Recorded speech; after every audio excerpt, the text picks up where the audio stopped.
The Jake Asman Show will begin shortly. Thanks to all these great Patreon members who help support the show. Get your super chats ready. Jake will be here in just a moment. If you love the New York Jets, this is the place to be.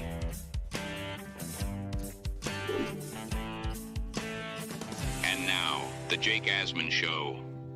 We could talk about the Jets and the Jaguars, but nobody cares. So let's talk about the draft, baby. It's what we do. Matt O'Leary posted his first mock draft for the New York Jets. We're bringing Matt on to break that down and talk all things New York Jets. It's the Jake Asman Show. Let's hit it and get it started. Man.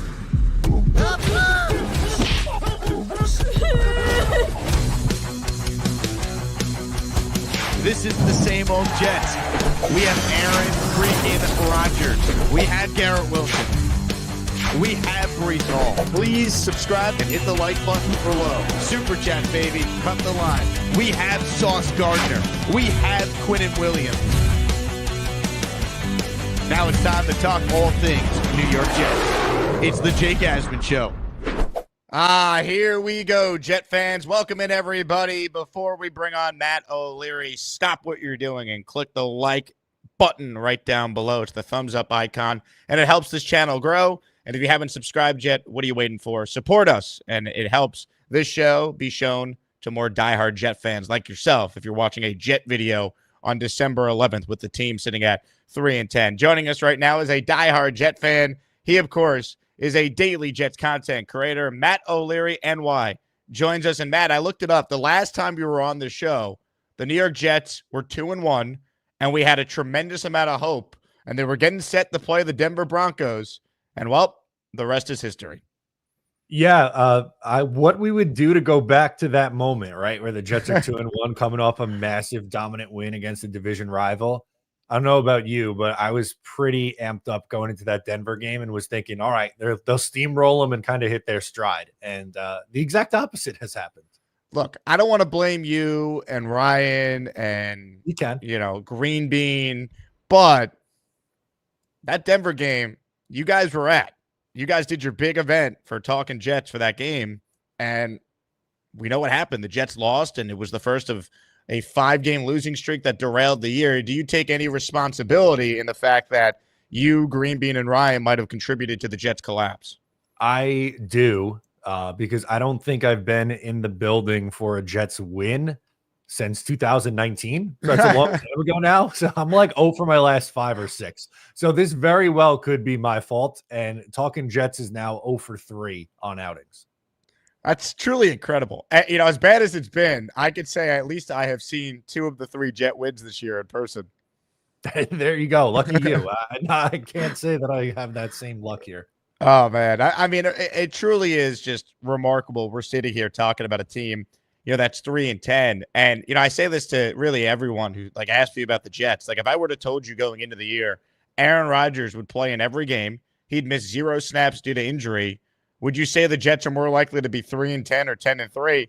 I think everyone, even probably the biggest Jet haters, would say, oh, well, 10-3, because the only questions you really had was, is Rodgers going to be healthy? And yes, he's playing through injuries, clearly, but he's played, and they're still so bad. And he played a pretty good game on Sunday, and they still lost. It's just, it has been one of the worst seasons ever, if not the worst season, I'd say, in Jet history. I think so. When you factor in the expectations going into this year and for them to fall flat on their face for pretty much the entirety of the season, I do think it's the worst year. And you said it, man, Rodgers probably played his best all-around game as a Jet against Miami. And it didn't matter. They still lost because they gave up 32 points. It's, the defense regression is a joke. It's everything that has gone wrong did go wrong for this Jets team. We're going to get to your mock coming up here, but, staying with Rodgers, I thought he played very well, too, against the Dolphins. Do you see a path for him to be here next year? Do you see any scenario where he could be the quarterback? Because I would say up until about 3 to 4 weeks ago, I think I was leaning towards, look, bring him back as the bridge. He's still their best option. And then he had 3 games in a row where he played poor. He didn't throw for more than 200 passing yards. And I think with everything that came out in The Athletic and just the state of the Jets, it felt like there's no way he's going to be here next year. And now he plays a good game. I don't want to go crazy, but I'm sure you're seeing it on your channel too. There's a lot of Jet fans saying, bring him back, bring him back. And it's like, I don't know of one game I'm comfortable saying that. Where are you at with Aaron Rodgers going forward?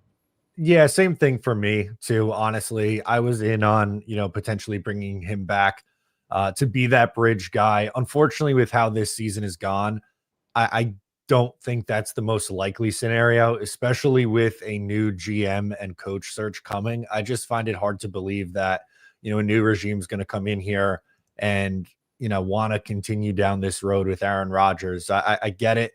There might just be comparable bridge options, but when you factor in the extracurriculars that come with Aaron Rodgers, if you will, if he's playing like the 20th or 22nd best quarterback, wherever you say that he is this year, again, is it worth it to go into that with the baggage that comes along with it? And on top of it too, I think the biggest factor for me is the money that goes along with it. If you move on after this year, it's $49 million in dead cap, which really stinks. But if you wait and kick the can down the line to 2026, then you're looking at 64 million. I almost kind of just want to rip the Band-Aid off and get it over with and use 25 as the transition. And let's try to get this right going forward. I'm completely with you. And look, if he plays really well over these last four, I think it's more of a conversation. But I just think there's so many factors, right? Like, does he want to learn a modern offense? Is he comfortable with that? Does a new GM and coach want to still have Aaron here where, yeah, he's a good teammate. He says the right things, but there's just everything that comes with Aaron Rodgers still being here with the attention and just the magnitude, his stature in a locker room. Like, do they want that for a guy they're viewing as a bridge quarterback? I just feel like between that, his age, right? I mean, he's been banged up this year. He got hurt all of last year. He was hurt his last year in Green Bay. Like, I don't think it's going to get better next year going into his age 41, 42 season. I just think there's too many factors against him being here next year. That's exactly where I was going to go next. Is unfortunately, this is now the third straight year where injuries have really derailed the season for him. I know he's played through every game this year, but if you go through the laundry list of injuries that he was dealing with, the hamstring, the knee, the high ankle sprain, last year, the Achilles, his last year in Green Bay, he played through a broken thumb. At 41, after 3 straight years of this, are we just supposed to go, oh, well, this is going to be the year where he's fully healthy? And, I get it. He's been healthier the last 2 weeks and has looked better. I just don't think we can realistically bet on him being a healthy quarterback in 2025. If you're watching this live right now, hit the like button, subscribe to my channel. Make sure you guys check out Matt O'Leary's daily videos on his channel, Matt O'Leary. And why we're going to get into Matt's mock draft. But I do want to say this. Yesterday on the show, we did announce the winners of the giveaways we were doing for the season of giving this month. Bo won an item from the merch store. His sweatshirt is on the way. The Lane Train won an item from the merch store. His item is on the way. We sent Lane another coffee mug, a pint glass, and we sent him a winter hat. So it's all going to the great Lane Train. B-Mac, I need your address, buddy, so I could send you an item because Dark Knight Steve won you some merch. And the great Ryad Syed was the winner of the Quinnen Williams jersey. As of this morning, we are 32 members away from our next giveaway. The Braylon Allen jersey will be given away. So for every $20 super chat or for every membership gifted, you get a raffle ticket that is entered to win the prizes that you heard me just mention. Make sure you guys are subscribed to the channel and you turn on gift receipts for your chance to get a gifted membership if someone pays it forward. Matt, let's get to your mock draft right now. In your mock, you went through it, and you had the Jets picking 7th, I believe, when you broke it down. Now, it's kind of weird because there's some places that have the Jets at 6, some have them at 7, but in your mock, for the purpose of this conversation here, you had the Jets picking 7th overall, correct? Yeah, I just used, I believe it was the PFN Simulator Pro Football Network. I usually like to try to go through and use all the different sims to eventually give fans like multiple different looks. And, that's the whole point of my mock draft Monday. I'm not always doing what I would do. I kind of like to go through and do different scenarios, but in this instance, it's definitely one that I would be okay with the Jets doing in this mock. And that's the tough part about starting it now. Yes, the Jets were officially eliminated, which kind of sparked draft season or off season for me, if you will. But with this game against Jacksonville and with 4 games left, there's a chance the Jets can move up or down the board. But right now, I just used the simulator. They were picking 7th. So I was operating under that assumption. And with the first pick in the O'Leary mock draft, you went with Michigan defensive tackle Mason Graham. Your rationale behind that pick? Yeah, it's look, it's not a sexy pick, right? And this, I think, would be the second year in a row if the Jets were to do this that it would not be a sexy pick, and some of the fan base would be disappointed for that reason. But I look at some of the Jets' biggest issues this year, and their interior defensive line outside of Quinn Williams is absolutely horrible. And I get it. Like, some Jet fans are burned because in the 2010s, the Jets spent a ton of picks on the interior defensive line. And I got a bunch of, oh, not this again comments. But, it's going on 6 years since they drafted Quinn Williams in the first round. That's the last time they spent a pick that high on the interior. They spent money in free agency with Javon Kinlaw. That hasn't worked. They have a guy like Leonard Taylor who's, still developing. I don't know if I really trust him in a regular role. And Solomon Thomas, I think, probably signs wherever Robert Saleh goes as the defensive coordinator next year. So for me, I want to improve this defensive line, make that a strength again, and also help the run game or the run defense rather, because I think the Jets' issues against the run have been one of the biggest reasons why they've underachieved this year. So I think this pick would go a long way to fixing those problems. Were you tempted to go quarterback with this decision here? Yeah, I was tempted, and I think we will definitely do mock drafts eventually where the Jets go with a quarterback in the first round. In this specific mock, Shedeur Sanders and Cam Ward were both off the board for the New York Jets by the time they got to pick 7. The quarterback that was available at that time was Jalen Milroe out of Alabama, and I have a little bit of concern taking him that high, because I think he really needs to go to the right circumstance and also probably needs to sit. And my fear is with someone with that kind of athleticism, but he has some concerns about his accuracy. That scares me a little bit. I think the Jets would be pressured to playing him early if they were to take him, let's say, 7th overall. So I decided to go a different direction, but quarterback is absolutely something that's in play. I know that Ian Rappaport had his report over the weekend that the Jets could and likely will take a quarterback in the first round. I don't know how we could possibly know that when the GM and head coach for next year isn't here. So I wanted to stress that one. Like, I don't know how we could possibly know that the Jets are definitely going quarterback. They clearly can if they like one of these guys. I just wasn't comfortable going with Jalen Milroe at that spot.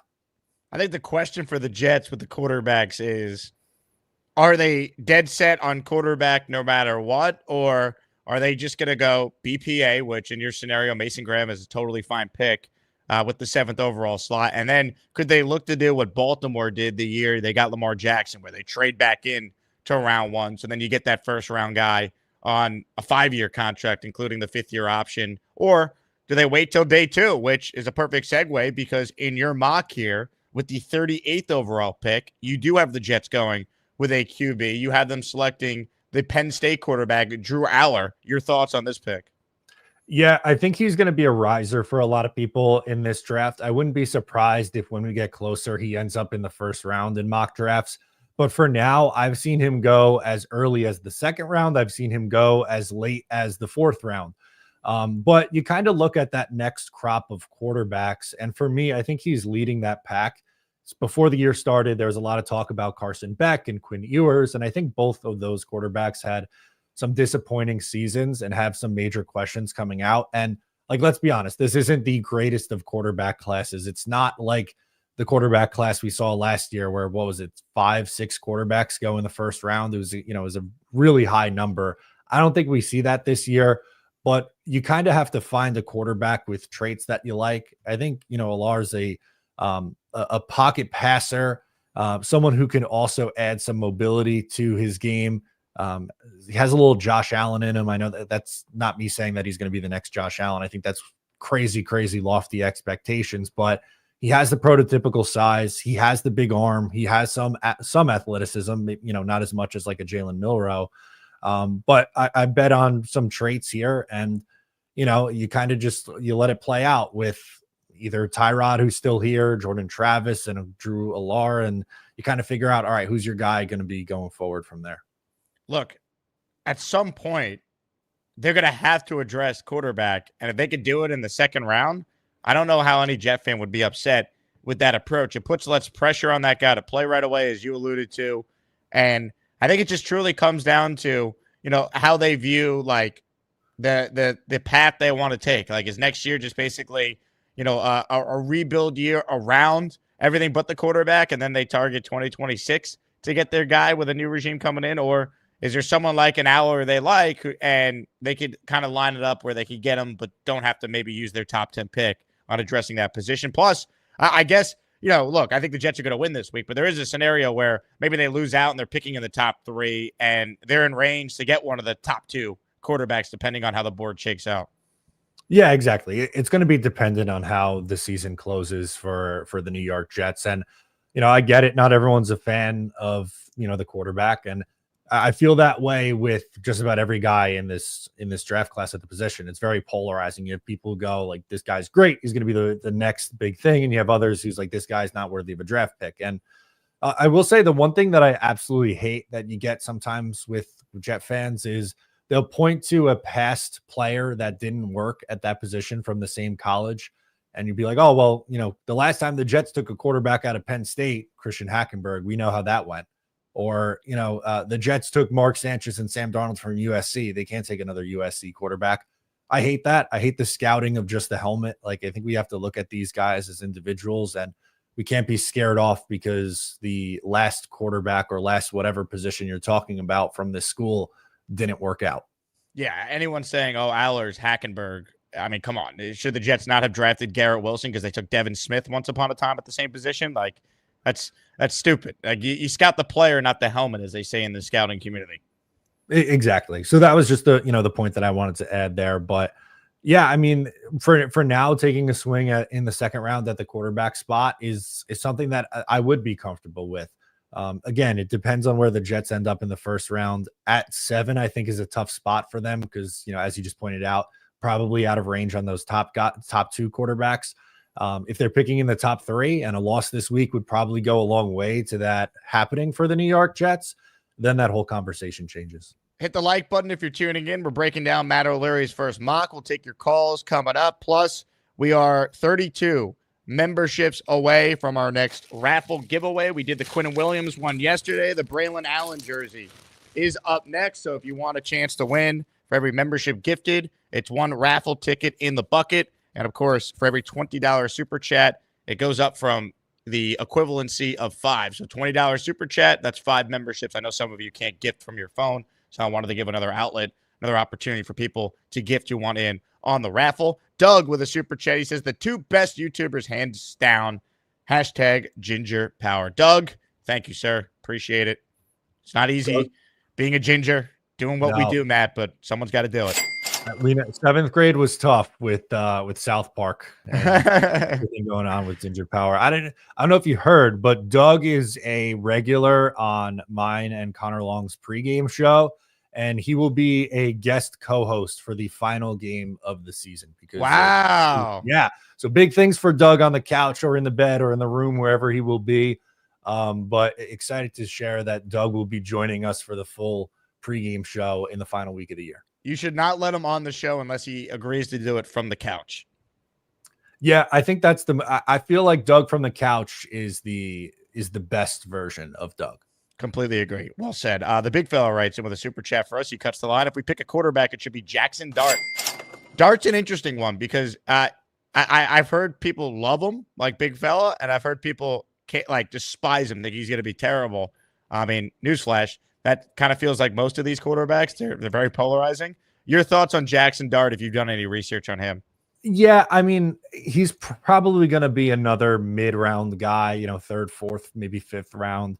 I think there's some things to like about him. I would consider him a dual threat kind of guy. He has, not a ton of interceptions this year, which is a good thing for me. Something I look at sometimes is these turnovers. But he's not my favorite of this group, and I don't know if I'm buying that Jackson Dart's a long-term answer as a starter in the NFL. Ladies and gentlemen, a membership has just been gifted. It's the Asmaniac membership raffle. For every membership gifted, you receive 1 ticket entered in the raffle to win epic prizes. The Hamburger has gifted 1 channel membership. Listener Jeffrey is now an official Asmaniac Hamburger. Thank you. We'll get you a raffle ticket entered in the bucket right after the show. Hit the like button if you're just tuning in. Comments, questions, super chats. We'll cut the line. Jay Quest with a question. He says, Matt, the rumor is Devontae's moving into your guest room if Rodgers leaves next year. Can you confirm? I would love that. I do have an extra room. I hope he doesn't mind. There's some like boxes in that room because I don't have a ton of storage here yet at the house, but he is more than welcome to stay at the O'Leary guest house. I'll drive him in every day.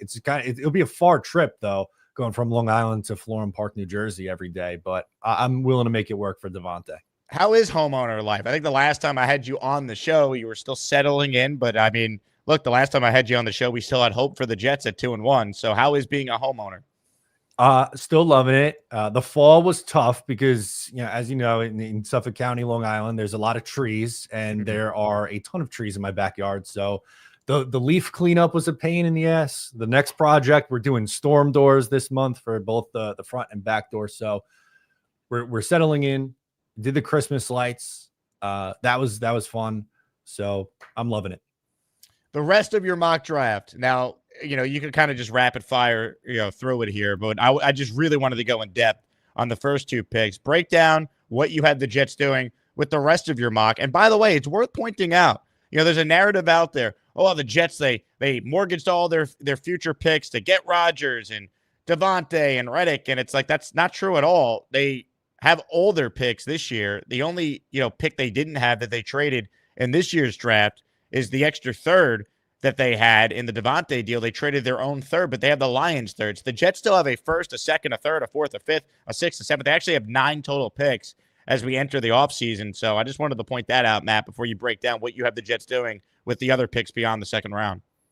Yeah, they do have a lot of picks. And for me, I used, the mid rounds and beyonds to try to hit as many position of needs and depth spots as humanly possible. So I took Mitchell Evans, a tight end, in the 3rd round. I just look at the Jets tight end room and think that it needs some help. Tyler Conklin's a free agent. It feels like it's up in the air whether or not he comes back or not. I like Conklin. I just don't think they're really utilizing him a whole lot in this offense. I think maybe with a different system, a different quarterback, maybe he could be more useful for the Jets. I'm open to bringing him back. But unfortunately, after that, Jeremy Ruckert hasn't really taken the steps that we were anticipating that he would in year 3. I think he's a major question mark on this roster going forward.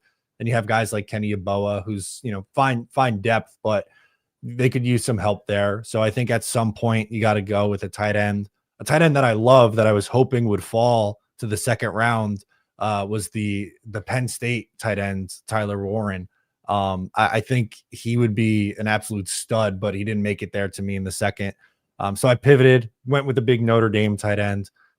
Beyond that, I kind of loaded up on defense with my next few picks. I went Jared Ivey at edge. I think that's just a spot they could use some more depth at. We don't know what Jermaine Johnson's going to be coming back. You have Will McDonald, which is great, but I don't think, Hassan Reddick's certainly not coming back. Clearly, Michael Clemens isn't the answer at edge, so they need more there. Doubled up at safety, Jalen Catalon and Malachi Moore in the 5th round. The Jets had 2 5th-round picks, so I went safety back-to-back.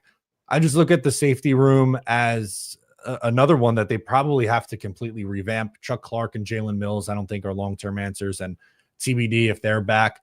Tony Adams has kind of fallen out of favor with this coaching staff and allegedly ownership as well, apparently, that, Woody Johnson wanted him benched. I don't know if this next regime is going to be in love with Tony Adams the way that Robert Saleh was. Unfortunately, when new regimes come in, guys who were either fan favorites or coaching favorites, it doesn't always stick. So guys like Tony Adams and Michael Clemens and Jamie Sherwood and Xavier Gibson, guys like that who just seem to have this coaching staff support. Maybe that's not the case with this new staff. And I think it's important to at least get one guy in the draft who can maybe come in and play. So I took 2 dart throws late And then some offensive line picks at the end. Went with a guard in the 6th round, and then a tackle as well. Just trying to fill out depth because unfortunately, it doesn't look like Max Mitchell or Carter Warren are going to be legitimate depth options for you. I think every time they come in, unfortunately, there's a major hole at whatever tackle spot they're forced to come into. So I think a new regime is going to try to build out their own version of some offensive line depth. Would you bring Morgan Moses back and then basically have the same 5 starting offensive line this year, next year? Yeah, I'm very open to that. I know Morgan's been banged up this year. I think you have to, take into account what the health is coming out of this year. If he's relatively healthy, I would absolutely do it. I think he's fine as a stopgap option. I love the idea of retaining your 5 offensive linemen and going year to year with the same line. The Jets almost never do that. I love that they seem to have 4 of the 5 guys who are young and figured out for the next couple of years. Like you look at John Simpson at left guard, that seems like it's a great Joe Douglas signing. I'm a big Joe Tippmann and Olu Fashanu fan. I think they both played well this year at their natural positions of left tackle and center.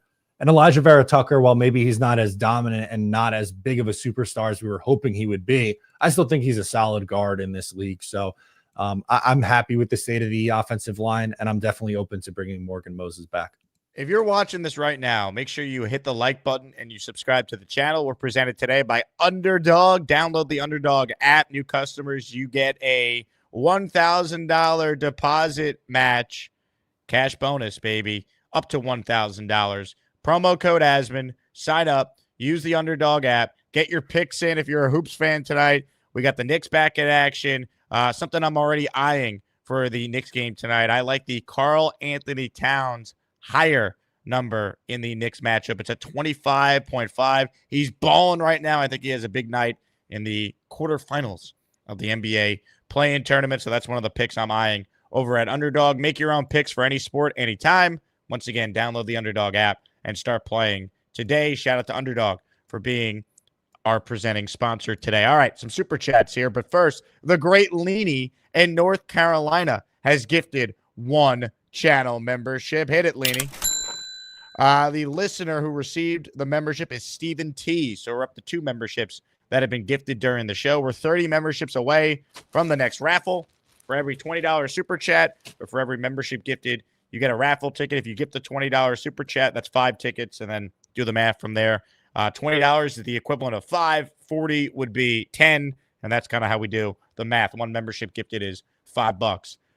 Bang Mateo with a super chat. You can finally agree with Bang. Ruckert is a bust. Yes, the biggest Jeremy Ruckert hater, Matt, Bang Mateo, is thrilled that Jeremy Ruckert continues to be an absolute zero out there on the field. Good. Bang, chalk that one up as a win. Is he in on Arthur Smith coming to the Jets? I know he's a big Arthur Smith guy. Yes, as well. he wants Arthur Smith and Justin Fields package deal next year. Fantastic. Great stuff, Bang. Mark with a super chat. Jake, your show's the best as always. Thank you, Mark. Appreciate your support. Matt, could your guy work at nose tackle? I believe he's talking about Mason Graham. Yeah, well, I guess it depends on what the Jets are going to run next year. I hope they stick with the 4-3 defense, or at least the 4 down defensive linemen. Nose tackle, I think of that, more of the inside big guy. I don't think that's what Mason Graham is. And I think this Jets D, with how they're built depth-wise, I think it makes more sense for them to run the 4 defensive linemen. So I would say he's an interior defensive lineman in a 4-3, probably like that 3-4 defensive end that we saw Quinnen Williams as early on in his career before Robert Saleh got here. Hit the like button if you're tuning in. Let's get to more of your super chats. Doug says, I will be on the couch when I guest host. Perfect. Doug, you're more than welcome then. Ladies and gentlemen, another member of the esteemed 4% female demographic has come through for the people. Another raffle ticket entry and another membership has just been gifted by the great Jay Graves, the feisty Jet fan. Oh, nice. Listener Gully Herm Zoma is the recipient of the membership. Hit the 4% emoji if you are a channel member. Jay Graves, you're the best. Appreciate the support. And how about this? A 20 spot, which means 5 raffle entries for the great Rick Kent. $20 entry. Rick Kent writes in, Even though I'm on a computer, YouTube won't let me gift memberships. That's weird. I don't know why YouTube is being weird with the membership stuff, but thank you, Rick Ken. Anyway, here's to the Braylon Allen jersey. Rick, good luck. Keep up the great work, and I agree with Bang. Ruckert sucks. It's so disappointing with Ruckert because he did flash potential as a rookie with limited playing time. I was impressed by his blocking. I thought he looked really good in that last game, if you remember, against the Dolphins, where he lined up at fullback a lot. And we just never saw that after that. And he's had so many drops this year where it's just like, dude, like, can you make a play? Can you help the quarterback out one time, but the throw is not perfect? And then, I mean, it was a perfect pass the other game on Sunday, and he still drops it. So he's just had a brutal year all around. There's no way around it. Yeah, there's no defending it, unfortunately. I was a big Ruckert fan. Love the story. It just hasn't worked out, unfortunately, for him. The drops are frustrating to me because if you watched him over the summer in training camp, it didn't seem like that was the case. It looked like him and Rodgers were on the same page, and that's why I think like many, were hoping for that breakout this year. And you add on top of it, not only the drops, I think his blocking has gotten worse this year. That was kind of his calling card his first 2 years. You pointed out the game where he's playing fullback at the end of the year against Miami in his rookie year. Just hasn't been the same guy, unfortunately. Like he was known to be a really quality, blocking tight end, and we just don't see that enough at all. Yeah, it stinks. It's really frustrating, and that's, I think, a big reason why the Jets are going to have to be active at the tight end position this offseason. I wish there was a better outcome, but I think he's competing for a roster spot if he's on the team next year. Yeah, I was going to say his roster spot's not guaranteed next year, especially with the regime that's coming in that didn't draft him. It's going to be a fight for him to make the 53. Yeah, that's a training camp battle we'll be covering next year for sure. Once you get to that third year and you still haven't done anything and new regime's coming in, like, it no longer matters that you were a third round pick. It's going to be, you got to put up or shut up or you're not making the team. 100%. And I don't think this next regime is going to care that, he's a Jet fan or grew up on Long Island and all that stuff. Again, great story. Love the guy, great family, but it just unfortunately hasn't been working out. Billy M is in on the membership gifting. Billy gifted a membership the other day, so now he has, by my records here, 2 raffle tickets for our next giveaway coming up. Billy, your membership went to listener Limitless NYC. Thanks for paying it forward, Billy. Appreciate it. LA wants in on the raffle. He's gifted a membership. The listener, let's see, Rock Benz 205 receiving the channel membership there. The big fella with a super chat. Matt, please don't group Jamie and Sherwood, our best tackler, with the likes of Gibson, Mitchell, and Warren. Guy's a baller. Record sucks. Totally fair. He definitely is better than those guys that you listed off there. My point was that when a new regime comes in, a GM and a coach who have no relationship with these guys, they might not view him the same way as this coaching staff views him. He's going to be a free agent. And if he's cashing in and getting, I don't know, $9-10 million a year, maybe they feel like they want to go a different direction at linebacker. I would like Sherwood to come back. I think he's deserved it. He played well this season, but I'm just saying that it's not a guarantee that, players who were drafted and developed under a specific regime are then going to carry over and be a part of the new regime going forward. Like every single time, think about how many times the Jets have changed coaches and fan favorites end up, not being here after the regime change. I'm trying to think, with Mangini, they end up trading away John Abraham, awesome Jet, but wasn't going to work out there. Jonathan Vilma, another one. Not that this guy's in that same tier, but like Chris Baker was a part of the Mangini era, and then he doesn't make it with Rex, Kerry Rhodes. We see it all the time. It's one of those things where I'd like Jamie and Sherwood back, but I think there's a price that the Jets would be willing to go, and they're not going to exceed that price. Like I think he's someone that you look to bring back, but if he prices himself out, if someone else wants to pay him a lot more, he's not going to be here. I think the Jets will have a very set price for what they want to do with him.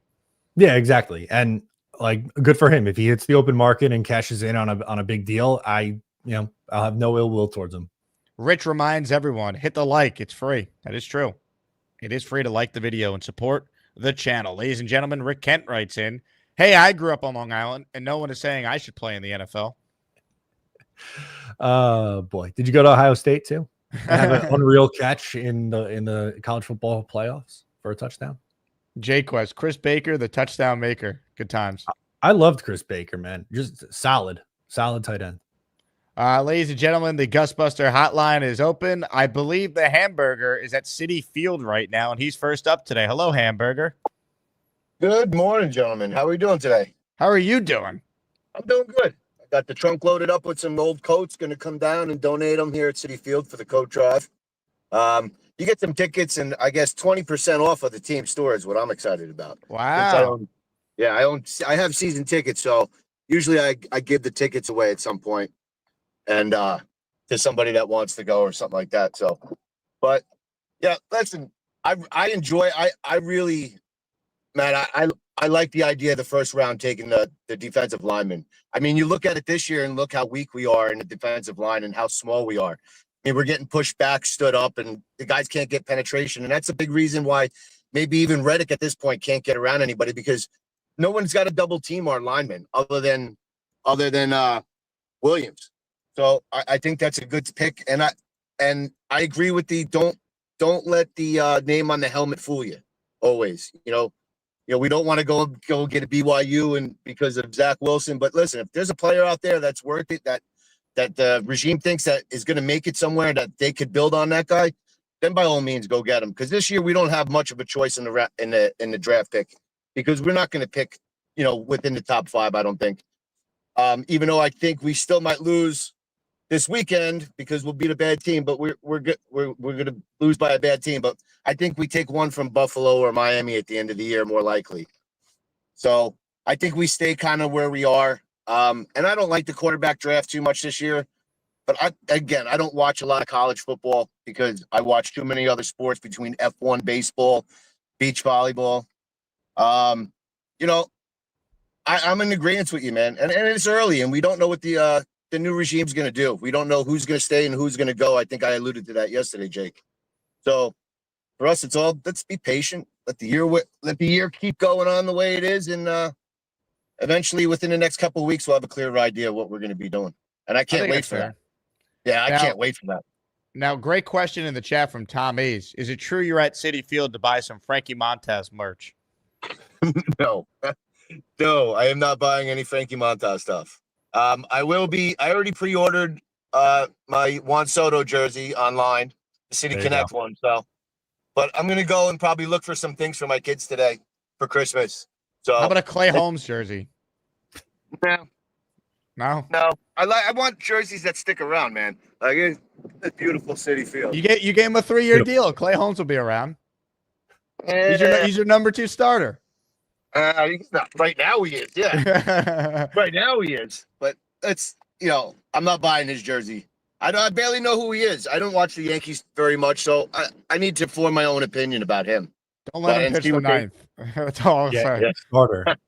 Well, I do remember hearing a lot of him giving up some big hits in the 9th inning. So, but listen, I'm excited for baseball this year, and I'm excited for the Jets to get their new regime. I'm excited to see who comes out and who we interview and who ends up getting the job. I think at least it'll be another exciting off season for us. We don't get good in seasons, but we get exciting off seasons.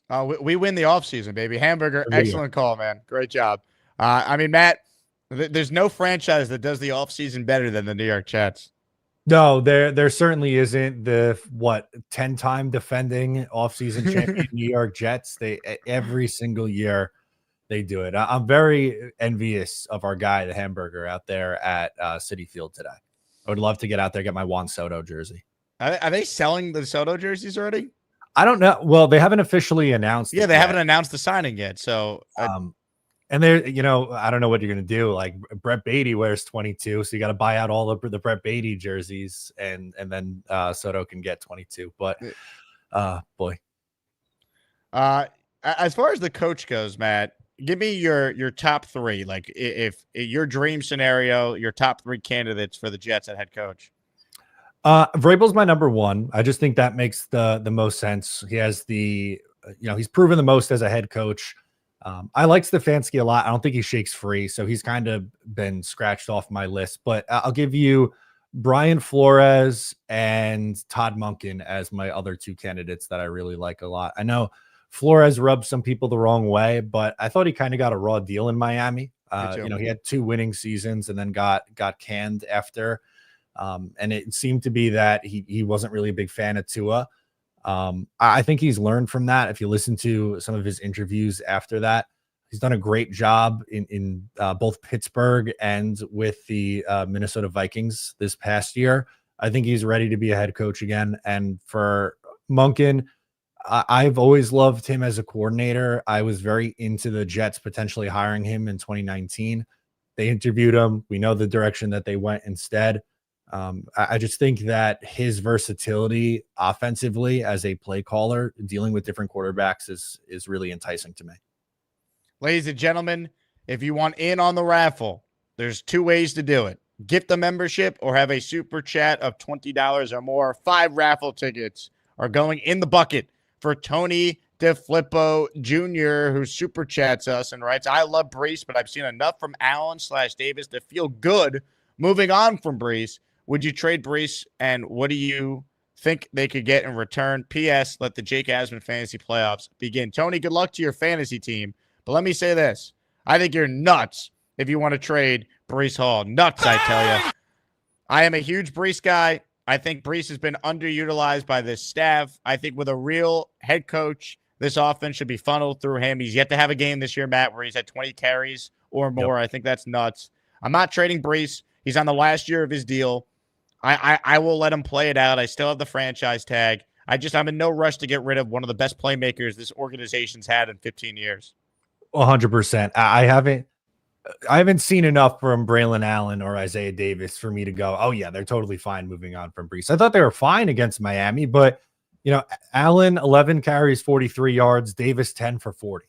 Again, okay performances, but it's not like they're the game breakers that Brees Hall is.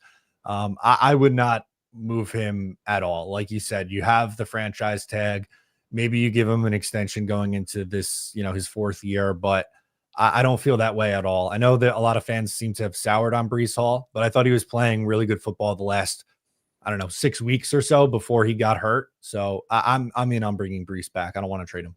Yeah, I just don't think they've used him properly. I mean, think about it. The Jets throw the ball more in the red zone than any other team in the league. That's why when people talk about Rodgers' touchdown stats, like, well, yes. I mean, it's for Jet standards.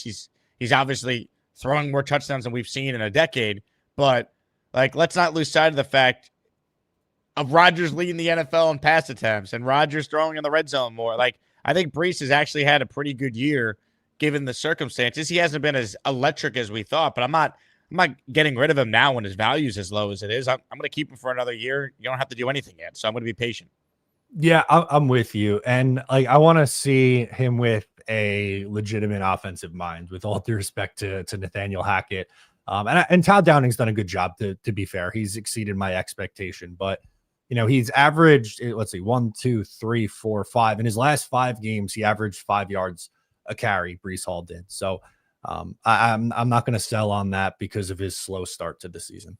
Ladies and gentlemen, the great Peter Castro with a $20 super chat. Yeah. 5 more raffle tickets for Peter. That brings his total up for the next raffle to 35 tickets. I'm going to get so many paper cuts trying to write Peter's name on all the raffle tickets here. Thank you, Peter. Appreciate your support. And I sent you a couple items in the merch store to thank you for what you did yesterday. So check your email and you'll see all the shipping info there. Need to get a GM and coach first. Gentlemen. Yes. I believe I agree with you. They do need a GM and coach before we can talk about the draft. But guess what, Peter? Matt and I talk about this team every day. It'd be pretty boring if we just say, well, we can't talk about anything else because we need a GM and coach first. Yeah, exactly. And Peter's 100% right. They do need a GM and coach first. That's why, I was so adamant about, or not adamant, but I didn't understand the Ian Rappaport report where he's saying that they're likely to take a quarterback because we really do have no idea. The whole point of, me starting the mock drafts now and doing all these mocks every week until the draft is to kind of just show all the different routes that the Jets can go in the draft. And it's for, you guys, the viewers, to see and decide what option you like best. Ladies and gentlemen, the super chats are flowing. Nick Shine writes in, we want a Bobby Snow Globe now. Well, let me explain what happened on the Nick Shine program last night. So Bobby Midnight had his first weigh-in as he is attempting to lose an enormous amount of weight. We have a bunch of Asmaniacs and Shiners that pledged a financial commitment for every pound Bobby loses. Now, there was a discrepancy, Matt, in what Bobby's initial weight was. We have on the record it was 281. However, Bobby insisted he was 287 and proceeded to have a hissy fit against both Nick Shine and Boomtown, who's the official historian, the official record keeper of the Asmaniac universe. It got nasty and it got wild, but ultimately we did confirm Bobby was at 281. He lost 3 pounds in a week, which means Bobby Midnight made himself an enormous amount of money. He basically is making $87 per pound loss. So you do the math, 87 times 3. He's off to a great start, but last night, as he was weighing in and he stripped down, it did create this memorable moment. We wish you a Merry Christmas. We wish you a Merry Christmas. We wish you a Merry Christmas and a Happy New Year. Incredible. Your thoughts on that? Where do I get mine is my first thought. My second is, Bobby, I'm very happy for you. I hope you continue this trend. 1, not only to make yourself some cash, but 2, to get you healthy, man. We want Bobby around for the long haul here in our Jets universe. Let me shout out the big fella. So he goes, Jake, I got the notification for the hat. So the big fella last night did one of the most incredible things I've ever seen anyone do for somebody else. He purchased Bobby his own walking pad. So Wow. Bobby is up in Vermont. It's icy up there. It's cold. Big fella says, I'm buying you a walking pad. And he did it just like that. It's on the way. And now Bobby will have his own personal walking pad to go on a walk every day to try and lose some weight. So shout out to the big fella. That is a great, great human being right there. So is Bobby going to be on the walking pad for his 8-hour streams that he does after your show? I think so. When he's on hold for this show in the green room, he could put the walking pad right underneath the desk his computer's on and get some steps in. This is a fantastic plan. Great stuff from the big fella. Big fella, you are an absolute legend. 25 with a super chat. Almost time for the offseason, the Jets Super Bowl. That's what we do, baby. Wait, the amount of videos I'm going to do, like emergency streams, reacting to the Jets interviewing this candidate and that candidate and this, and then eventually hires, and then eventually a Rodgers decision, then eventually stuff on the draft, then eventually what they do in the draft. Like it's going to be nuts as far as the content goes all offseason long. It is going to be nuts. And I have a slight bit of regret, and I'll explain why.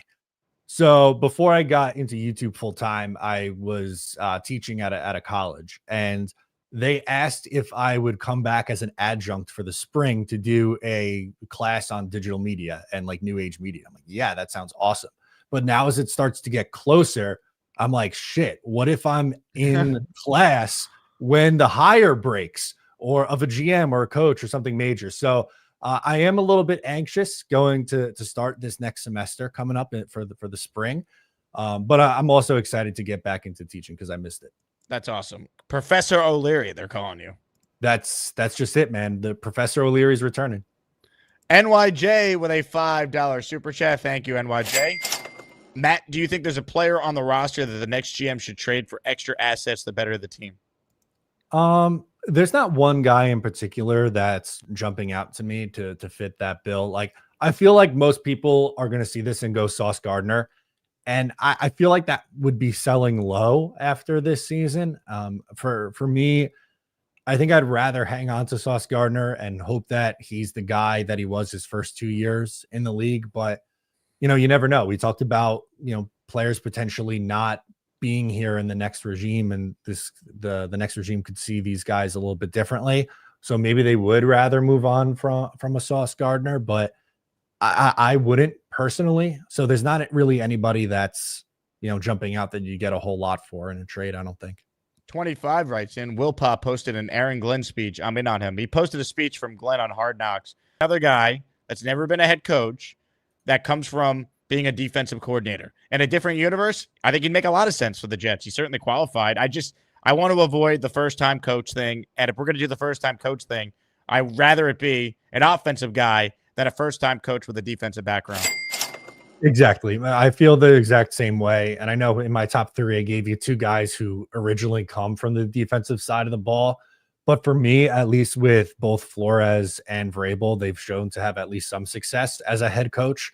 So I have more faith in those guys because they've already proven it a little bit. With Aaron Glenn, like we really have no idea what he is as a head coach. He could be awesome. It could be Robert Saleh 2.0. And I'm just a little bit nervous taking that risk. This super chat is from Joe, who writes in, can you show the Bobby edit singing with bongos? Can I?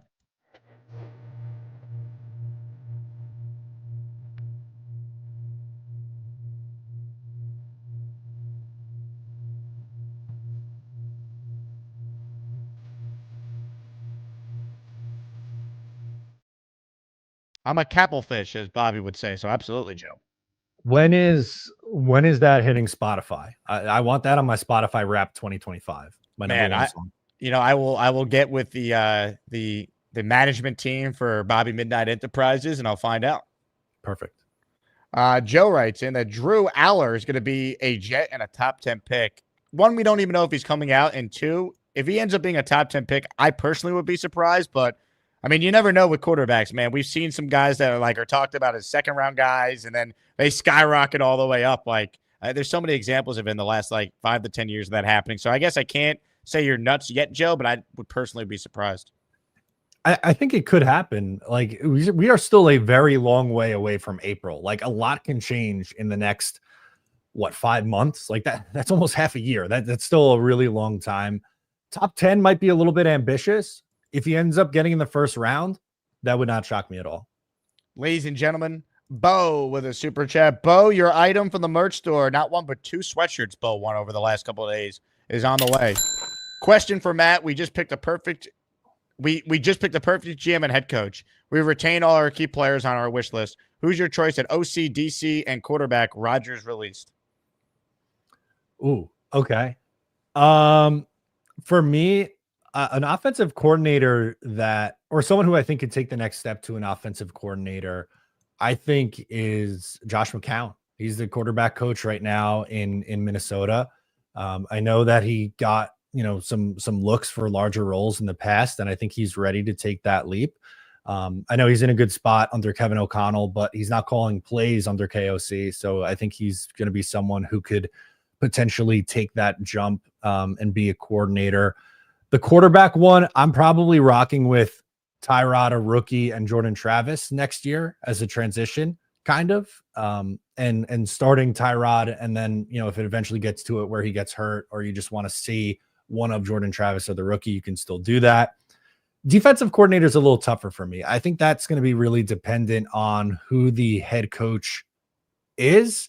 I don't know. I don't really have any names jumping out to me right now at DC. Do you have any thoughts on these 3 spots, Jake?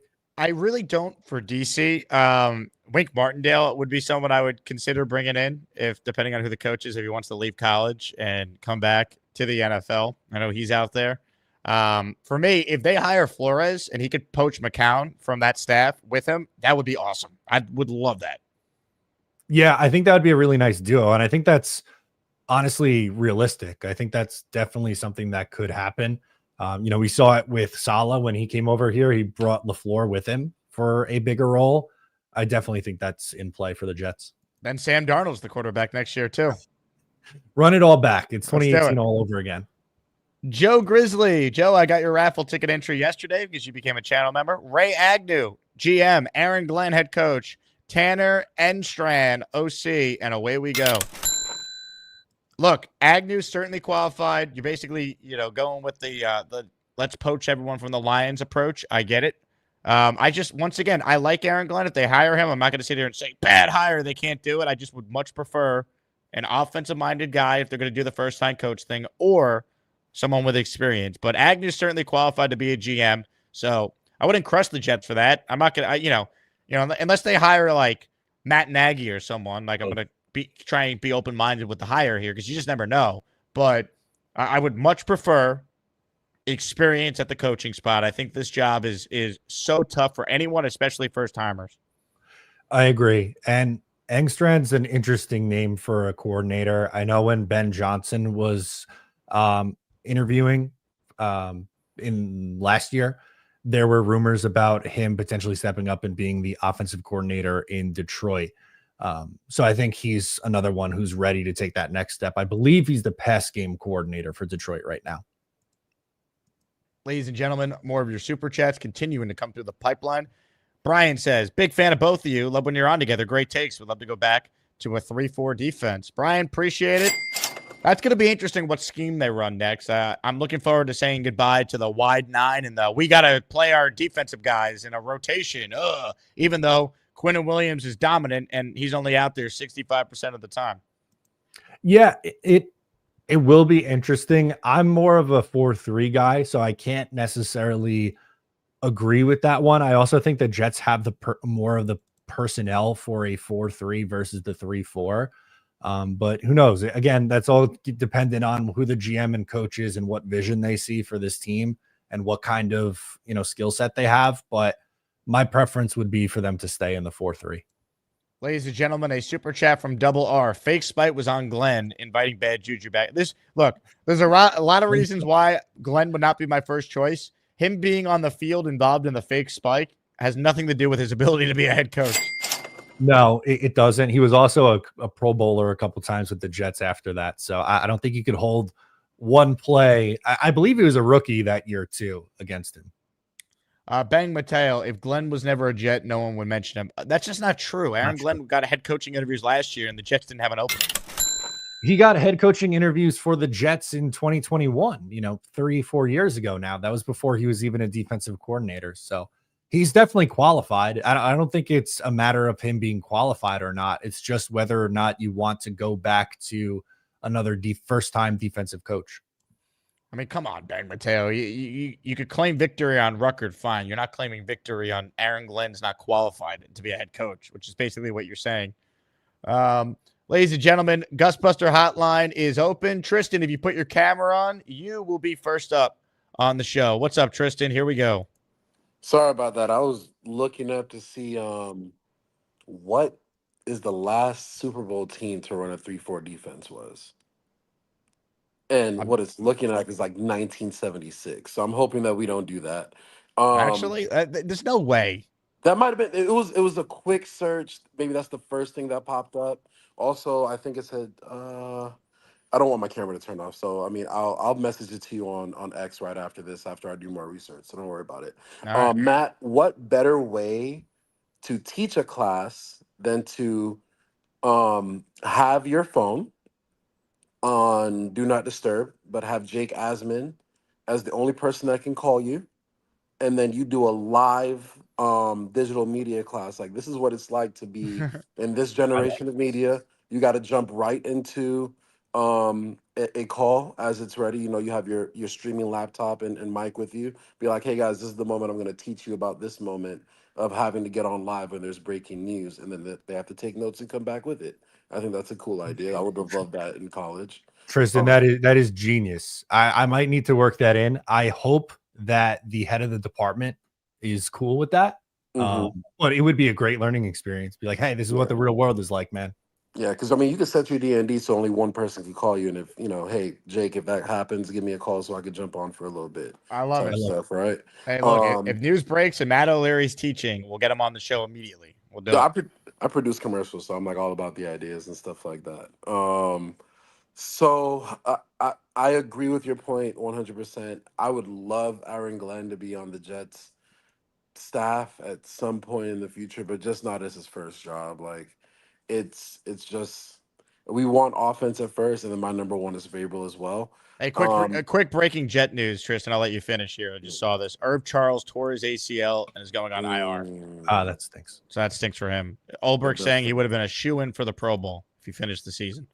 That's tough for Herb. You wonder if he's a Jet ever again.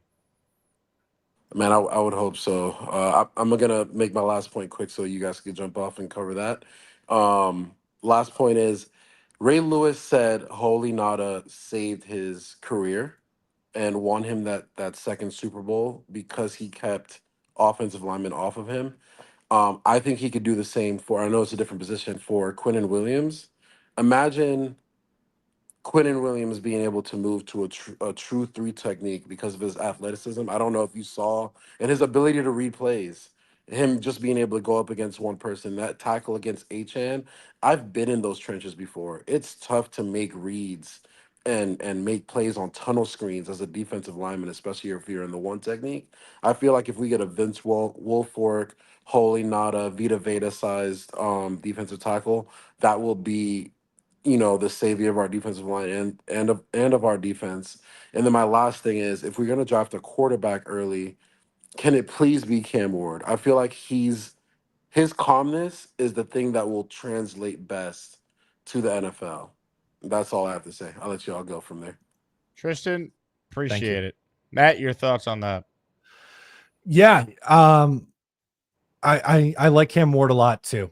I unfortunately don't think the Jets are going to be in a spot where they're going to be able to land him. Supposedly there was something this week that the Giants really like him. I don't see the Giants winning another game. I think they end up with the number 1 pick. And if they do, I think that's who they'll take. I don't think the Jets will be in range for Cam either. However, if they are, I'm in. That's the guy. Him or Shador, either one. Bo with a super chat. Possible DCs available next year are Jesse Minter, Steve Spagnuolo, Kristen Parker, and Josh DeBerry. Any thoughts? Bo, Spags is not leaving the Chiefs. There's no way. He's only leaving the Chiefs if someone gave him a head coaching opportunity, which you never hear his name mentioned for any of those jobs, so I doubt it. Minter's not leaving the Chargers. Christian Parker and Josh DeBerry, I'd have to look to see where they even are because I don't know off the top of my head. But I don't think no DC, I think, is taking a lateral move to be a DC. You'd have to be looking at positional coaches that would be promoted to that job, or a DC that's out of work that maybe took a year off that wants to get back in, or a head coach who got fired like Matt Eberflus to be a DC again, or the Jets aren't bringing Saleh back, but Saleh is going to be a DC for someone next year. Yeah, it's at least with Minter and Spagnuolo. Those are two guys who are currently in defensive coordinator roles. They're in good situations too. I don't think they're going to leave to be the Jets defensive coordinator. Head coach, maybe that's a different story because that's a promotion, but I don't think those guys will be candidates that were listed off. Matt, you have time for one more magical call? Let's do it. Ladies and gentlemen, I know exactly where we're going. Fresh off of losing an illustrious 3 pounds in a week, we say hello to... Well, I need to find Matt O'Leary. He's supposed to come on my show. I want his butt on a stick. Matt, please don't listen to that. That's been dead and over. Just stop playing it. Please, Jake. Why? We're honoring history.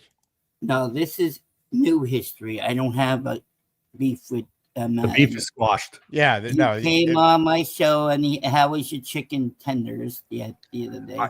I had phenomenal chicken. I believe it was chicken nuggets in the oven. Nuggets. Your wife they were fantastic.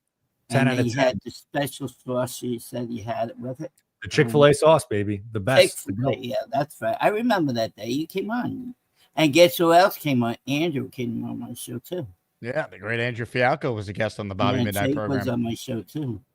Oh yeah. So can you play that video of me why I'm losing the weight for? Can you show me him that video? What video? The one that Jay Quest did. The dirty deed. Oh no! See, I'm kind of chunky right there. I need to lose weight. That's how we all started. So, you're also a Capel fish, right? Yeah. Why?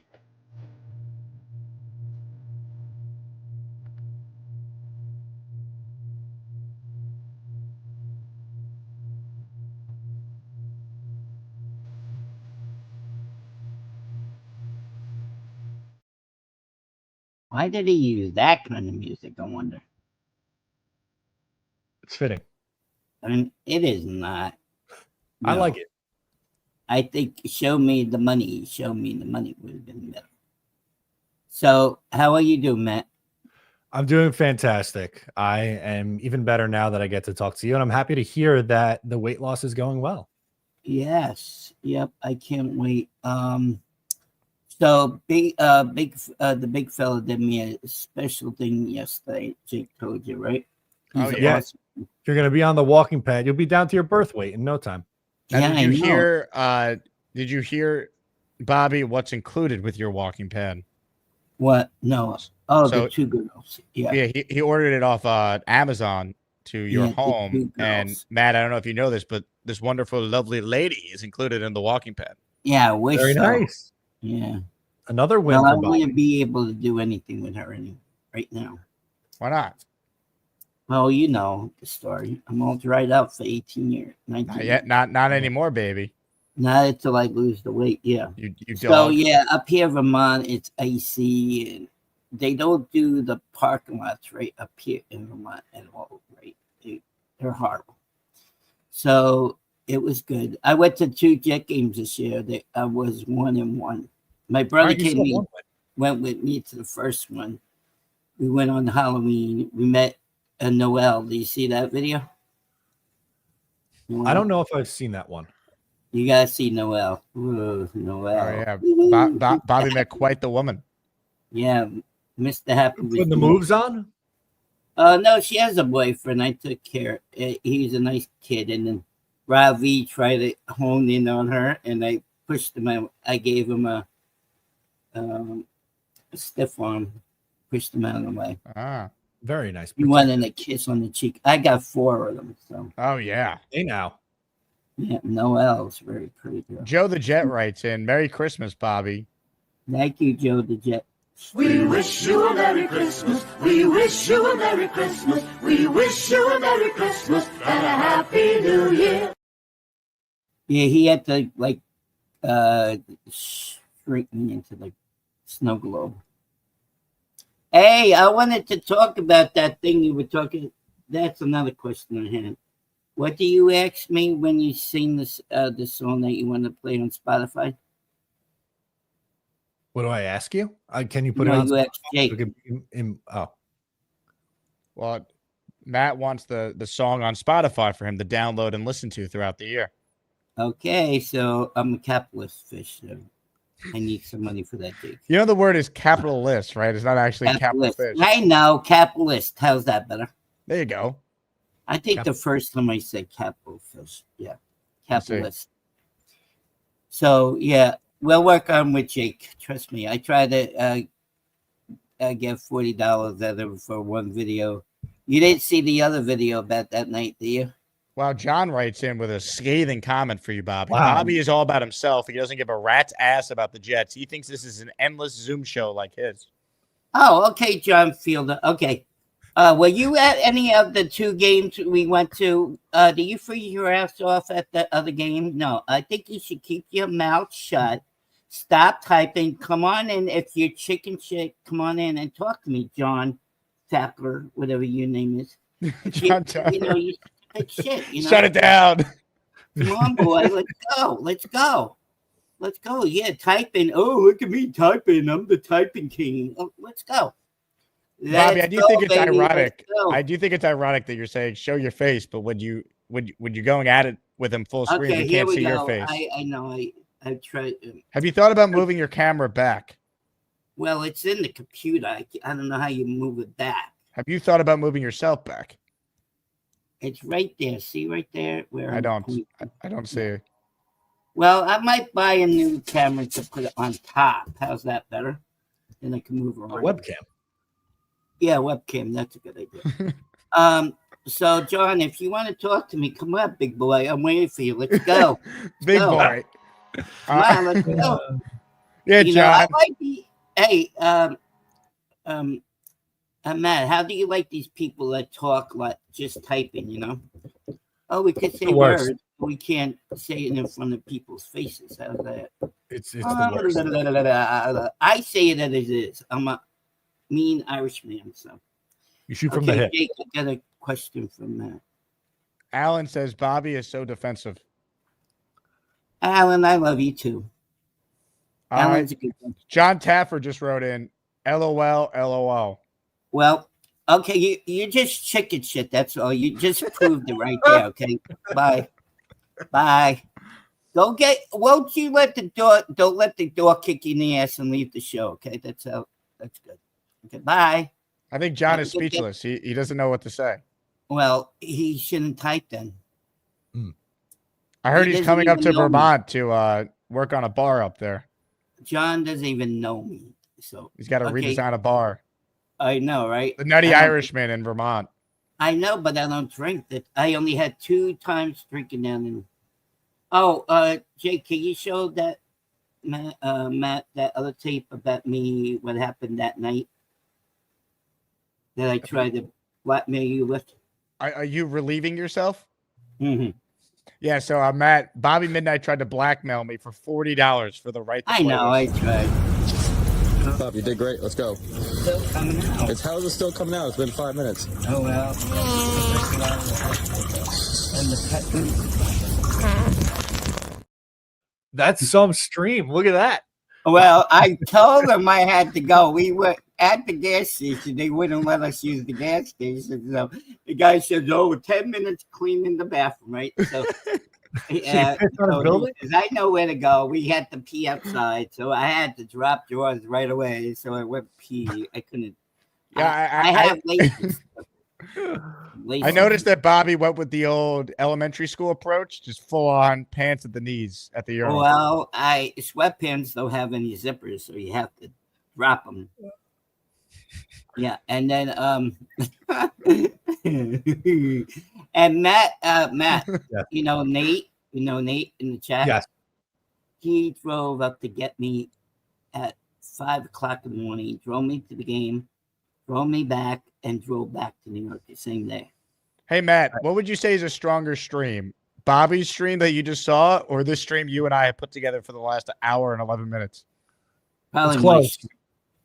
It might be Bobby's though. That thing was coming out hot. I had to go. I told him, when your bladder is full, when you have Lasix, you're in trouble. NY Jets Florida writes in, our guy Ted. Matt, do you want to tailgate with this crew?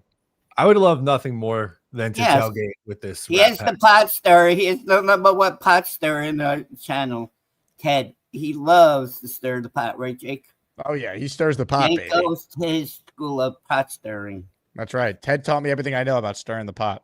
Yes, which Ted does a very good job of it. Oh, yeah. Very good. He does. All right, Bobby, any final thoughts? I got to say goodbye to Matt. He's given us way more of his time than I could ever hope for. Yeah, Matt, I think, like you said, the Giants stink. They're going to lose every game. I can't stand them anymore. You know what I told you at the beginning of the year? Did I tell you with Barkley? Getting rid of that was a mistake, right?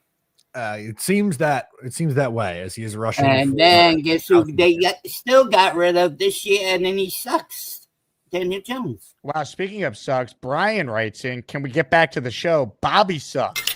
Oh, Brian, won't you get in here, Brian, big mouth? Let's go, boy. Let's go. We want some action. Let's go. Get your butt on here. Let's go, Brian. Let's go. Let's go. Get on here.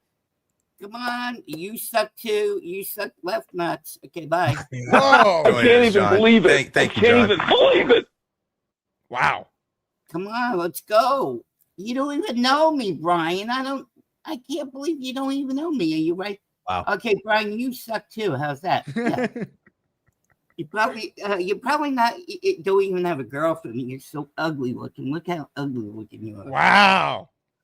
How could you tell he's ugly? The picture is so small. Well, I see his ugly looking face. Can you? I can't see it. It's very small. Well, I see it quite well. Brian, you want to come in and talk to me? I want to talk to you so much, Brian. Let's go. Let's have it out. Let's have a what's that rumble that you do, Jake, on the show? The Asmaniac Rumble. I got 2 of them to deal with.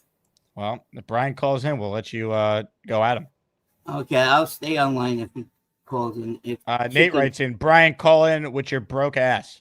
I know. Thank you, Nate. Thank you for sticking up for me. I appreciate it. Yeah, he's probably a bum. Probably. Yep. Yeah, he's probably on the sidewalk smoking some kush. All right, so Jake, thank you for having me on. I'll be on today because, hey, Matt, my favorite guy is on today. Jeff. You know Jeff? Which Jeff? Which Jeff is this? How do you pronounce it? I said Parcells last week. Jeff Parcells, the son of Bill.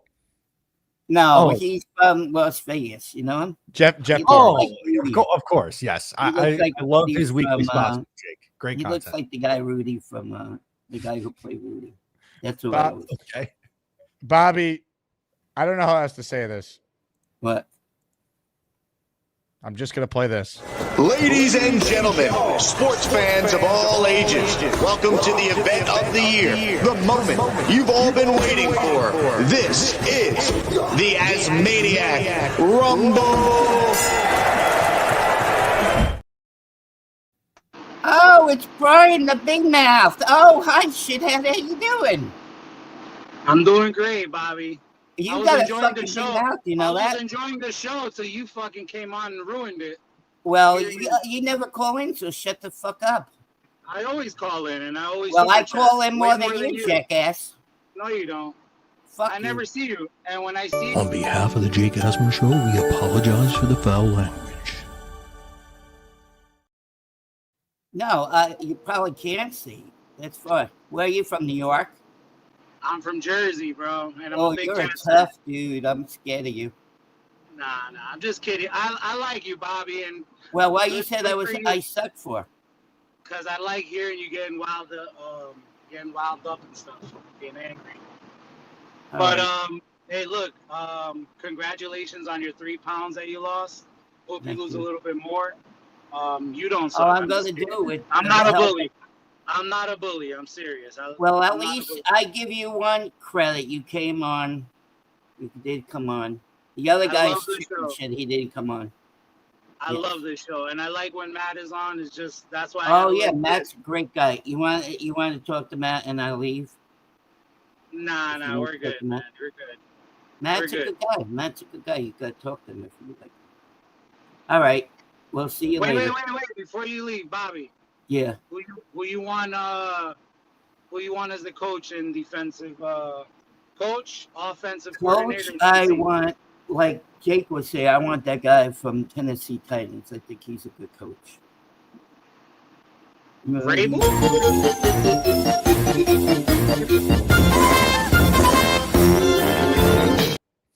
I want to make this clear. When we do a rumble and the two sides immediately squash the beef within 30 seconds, it's over. That's it. I don't need Brian buddying up to Bobby, asking him what coach he wants for the Jets. I want Brian to not back down and go at it with Bobby. I don't want Bobby to try and immediately go, oh, Brian, where are you from?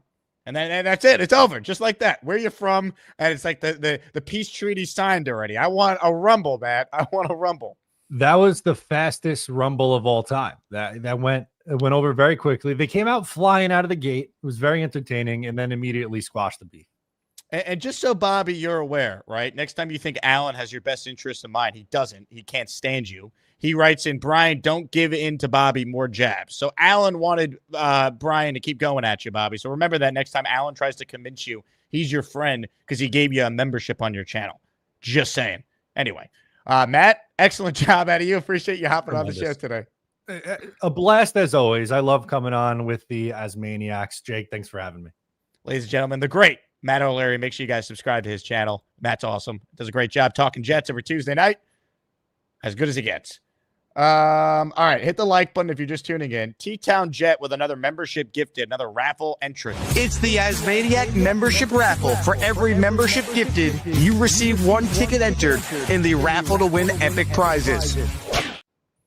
All right, here we go. Listener Hayward W.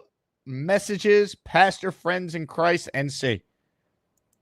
Just gifted it. How about that? That's who got the membership from T-Town Jets. Ladies and gentlemen, we're back, baby. Luppy, 5-spot, channel memberships. Are you kidding me, Luppy?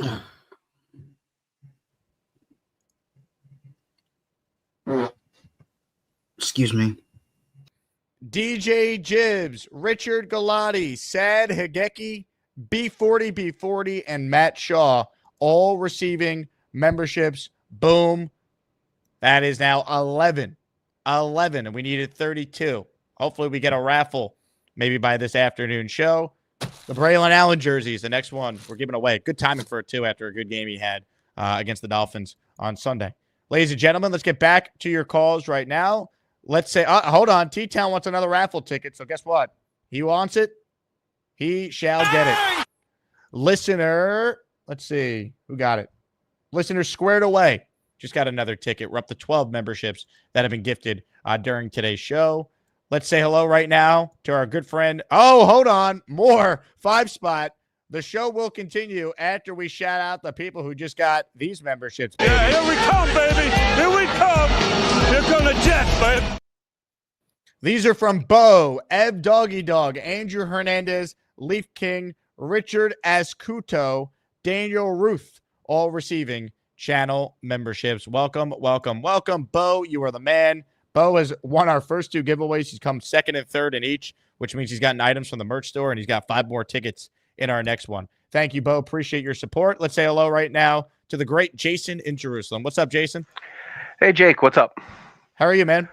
Hey, doing good. All this talk about, getting a coach and switching the defense. I remember when Mangini came in, and all of a sudden they had to switch to from a 4-3 to 3-4, and it meant that we had to get rid of Vilma. Let's keep who we have, who is a good player, and not have to switch to a different way we do defense and have to cut some good players because they don't, quote, fit the system. The system should fit the players. You don't just plug in the system and then, get rid of good players that you have just because you have, because they don't fit. I agree. I think good coaches adapt their system to the personnel they have. And I don't think you just get rid of a player because, they might not fit what you do. Like, find a way to utilize them. Right. Who are your thoughts on perhaps a DC coming up from the system, like Tony Oden, for example? I think there's actually some pretty good assistant coaches on this team on the defensive side of the ball, but I think this year has been so bad. The last couple of years have been so bad. I just think everyone's getting fired. Okay. There might be a couple guys that survive, depending on who the replacement coach is they bring in, but I think most of the staff's gone. I hear that. I mean, personally, I like Flores a lot. If you could figure out who's going to be his OC, the big stain that I have for Flores is the fact that in 3 years he had 3 OCs and he didn't know how to utilize Tua. Fair. I think he's learned from that, though, and I think Tua was a different player than. I also think you look at the job he did, despite Tua not playing well and having Fitzpatrick, like to win 9 and 10 games his last 2 years there, pretty impressive when you look at the talent they had and the job he's done since leaving the Dolphins, right? He goes to the Steelers for a year. Tomlin thought he was a good coach. He hired him immediately. Now he's been one of the best defensive coordinators the last 2 years, and he's getting a chance to learn from Kevin O'Connell, who's a great offensive mind for the first time. He's on a staff with a guy like that. He's watching Sam Darnold have this renaissance. Like, I think he's probably learned a lot from these last couple of years, and I think he's hungry, motivated. He's from New York. I think he'd be a good fit if he can nail the OC hire. I mean, I agree 100%. He's one of these guys that that when you hire them, you get an extra few wins on your roster simply because he could maximize the roster. I agree. So that's why I love him. Who do you like in terms of OCs, in terms of fired coaches? How would you rank them? Like, would you want Peterson? Would you want Joe Shine? Who would you? I think you mean Brian Dable. Dable. Yeah, Dable I think would be number 1 amongst guys who are probably getting fired. Over Peterson? Yeah, I would say Peterson's offense has gone stagnant and stale is what I keep seeing from people who cover the Jaguars. So I would say Dable would be my number 1 choice of a head coach that's fired, that's an offensive guy that you can pick up. Okay. And you would want the same thing with DC, or you'd want an up-and-comer? I'm open to whatever the head coach wants at DC because I'm assuming it's Flores going to be calling the defense. Okay. And Vrabel, I defer to him on the hire there because he's hired a hell of a staff multiple times. I agree. You think that, what's his name, Flores would bring Darnold with him? You think Darnold would even come back to Rutherford? I don't. Look, I'm not against the idea of bringing in Darnold, right? I don't know why Sam would want to come back to this, though. You could say money, starting opportunity. Oh, maybe McCown's the OC and Flores is the coach. He's comfortable with that. But I don't know. I just I have a tough time picturing Sam Darnold re-signing with the Jets to be their quarterback. I just do. I hear that, but weirder things have happened over time. Sure. Look, I'm not saying it's a bad idea. I don't know. I don't see it personally. Do you actually think, no matter what he does, do you actually think that the Vikings, I mean, they could have kind of have a Breeze versus Rivers on their hands here. You have an unknown in JJ coming off an injury, but yet you have somebody who really solidified himself.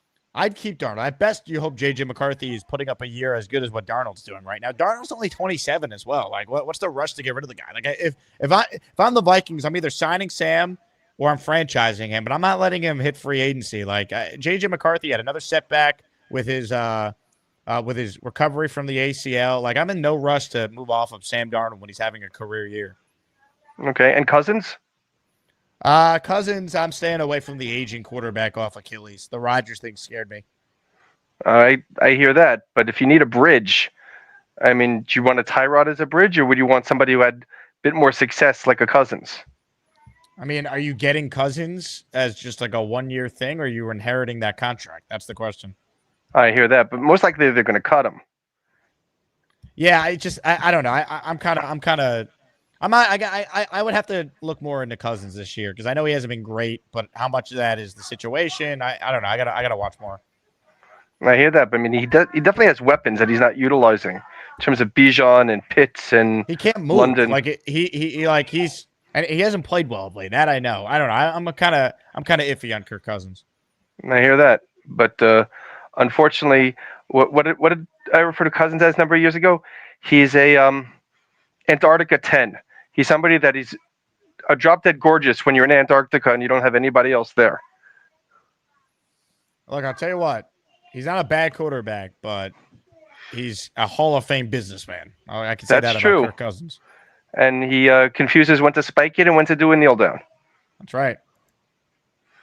Keep up the great work, Jake. Loving the show. Jason, appreciate you, man. Good call. Ladies and gentlemen, the great Felix Campos is in for 5. Felix Campos, he wonderful, wonderful guy. He gives a lot of gift memberships and loves the Jake Asman Show. Take the money. Here we go. 5 from Felix. If you hear your name called, you thank Felix. Jam, Leon Kennedy, Lawrence Topin, Michael Penza, and Dicker the Kicker. We're 5 away from being able to do a giveaway on the second stream today with Jeff Parles at 4 p.m. Eastern time. So last chance to get a raffle ticket for the giveaway this afternoon. Grand prize is the Braylon Allen jersey. We'll also do some items from the merch store as well for second and third place. We did four winners yesterday because Bo won twice. So I was like, you know what? Let's pick another winner here. Wow, I missed it. Luppy actually got us to 27. I didn't see this. Luppy with another 5 spot of channel memberships. The Lupp man delivers all this money for Luppy. Here we go. Luppy with 5. These went to Planet For Us, Jeff Grossman, Johnny Ace, here for the memes, David Hall Jr. Those are the 5 right there. Boom. Ladies and gentlemen, there will be a raffle this afternoon. Felix with a 5 spot of channel memberships. Let's freaking go. Get your ass off my super chats. Some of these are gifted memberships too. Hey. The hell with it. Every membership from this point forward goes towards the 4th raffle, the next 100. So we're capped off on raffle 3. If you got a ticket, your name will be added to the bucket. Ready to go. Hopefully I don't get a ton of paper cuts today. We downsized the ticket size to help with the process here, so I'm ready to go. Raffle this afternoon for the Braylon Allen jersey. Now get set for the prize for our 4th raffle. Oh, my God. Felix, you madman. He's in for the first 5 of the next group. Show me the money. Show me the money! Money. Holy crap. Ladies and gentlemen, another 5 here. Alan Avital. Yikes. Franklin Fung, Yeti, and Steve Smith all receiving channel memberships. Let's go, man. Let's go. Also, the other 5 from Felix. Jam, Leon Kennedy, Lawrence Toppin, Michael Panza, and Dicker the Kicker. Felix, you madman. Let's go. Ladies and gentlemen, more of your calls right now. Let's say hello to Philly Noodles. Hello, Philly. Hey, what's going on, Jake? What's up, man? Not much. So I'm like thinking in my head, I'm like, most of the times, like our decisions have been, I felt like based off of like who was head coach at the time with certain picks. Mm-hmm. So my thing is, if the organization is going to like really funnel this out and pick someone proper for their first pick in the draft, it should just be whoever's best on board. And it just feels like it's going to fall out to be that kid Graham, Mason Graham. And it's like, I'm fine with that. You know, you can settle in with that. I would love for them to still grab that Tyler Warren kid for sure somehow if they can come back in. But another thing that worries me is, you know how draft season is and the buzz goes around and the Jets need a quarterback and Milroe's just climbing up the boards little by little. And then they, boards start falling and he becomes the 5th best option off the board. Most people's draft boards. We're sitting at 7. So theoretically, people look at it, oh, that's the best option. You got to take the kid, at that point. And then it makes it, it's like, damn, I don't want that to happen. It's all I know. And guys get overdrafted at that position. That's just the reality of it. And also, he might not be considered an overdraft by the time we get there. I mean, so much changes once you get to the combine, pro days, pre-draft interviews. Like, things happen all the time in that regard. And my only other question is, I still haven't seen any Jake Asman shop dog gear. We do have a doggy bandana. Yeah, it's on. I've never seen it on. Yeah. Go on the website. If you go under, what do we have it listed under? I gotta get one. I think it was in our summer 2024 drop. Yes, it is. It's the first item there. Jake Asman Show dog bandana, $14.99. You're a Patreon member, Philly, though, so use the discount code. It'll be even cheaper. I'm gonna grab one for Jet Deween. I love that. We killing it. All right, dude. Thanks, Philly. Appreciate you, ladies and gentlemen. Let's say hello to a man who knows a thing or two about dating 3 women at once. Rob, the Jet fan, is up next. Hello, Rob. That might be my new intro. How you doing, Jake? I'm good, Rob. Couple of things. Bobby, you see, you think Allen's this great guy, and he's taking shots at you. Yep. You run to defend this scumbag. I know. He loves Allen, and Allen is telling one of Bobby's arch nemesis to basically keep going, take more jabs at him. Yeah. Such a wonderful guy. Like, you know what? Don't walk ahead of him because he might stab you in the back. But that's like unbelievable. Couple of things. My son-in-law actually attended the University of Penn State. So he's big into the alumni thing and everything. He was like really huge into it. He would always go to games. He would take my daughter with him and stuff. So he was raving about their tight end, Tyler Warren. And I started watching a couple of games with him, and I was like, wow, this guy's really, really good. Dare I say he looked like a more polished version of Brock Bowers. But, I mean, I tell you, I mean, we are going to need a tight end. I wouldn't say no to him. I mean, he looks. Did somebody say Brock Bowers?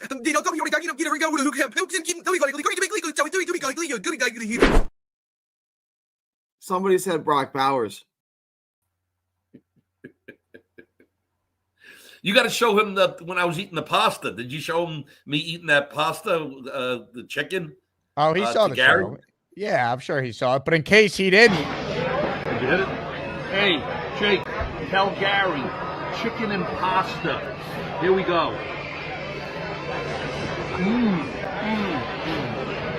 That's for you, Gary. Yummy. Wait, we're going to get some gas station pizza now. Bye. Gary, what question? What do you think of that, Gary? You're a real paisan, right? I am. You come from the old country. I am. You're not one of these fourth generation Stugats who eat their sauce out of a jar with a loaf of Wonder Bread, right? No, we make our own sauce. Good. We do. Why are you doing that? Why are you eating the pasta with the chicken, bro? I'll tell you, Gary, you know how it played out? I went with Neil, and originally I wanted to get like a chicken Caesar wrap. And Neil started yelling at me. He goes, are you nuts? I'm not coming here to eat chicken Caesar wrap. Ordered. I go, what do you want me to order? He goes, order a big bowl of pasta. I was like, okay. So all of a sudden they gave me the choices of shrimp, sausage, meatball. And then all of a sudden out of left field, they say to me, chicken, what do you call it? Chicken parm, on it, But I always minus the cheese. I'm not a cheese eater. So all of a sudden I was like, you know what? I got to try it. I've never tried that. I'm with you. I've never, ever tried it on top of each other like that. And I was like, you know what? Let me just try it. I tell you, I disagree with you. It did really taste good. I can't say that the texture was so weird for me that I couldn't eat it anymore. I mean, I was like, wow, I'd be lying if I said that this did not taste good.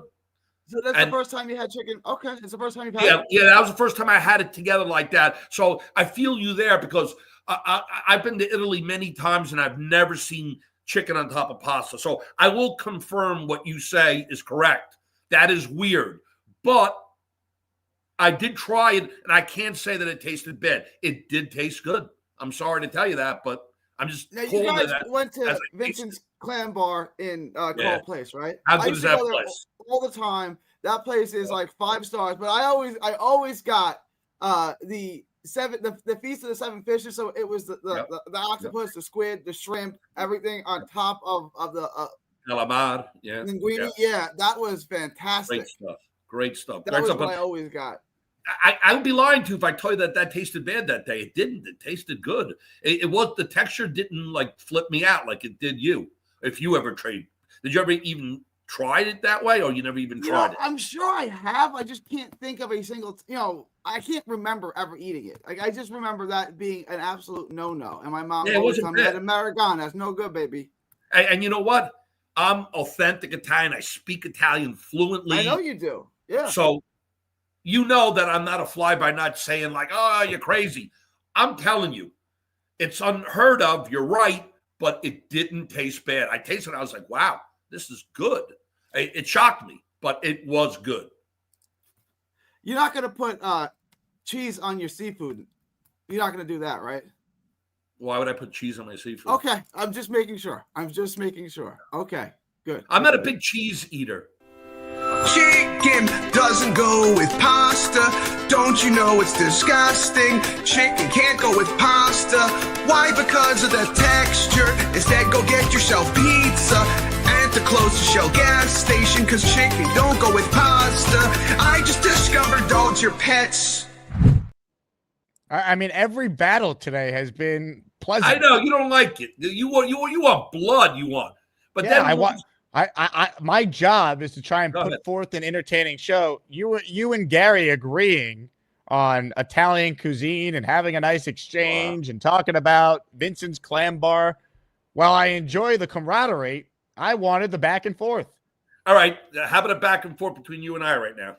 Oh God, what are we arguing about? I'm calling for Mr. Bonesy. You and Andrew were flat out mean to that poor guy. I love Bonesy, but he's delusional with his takes.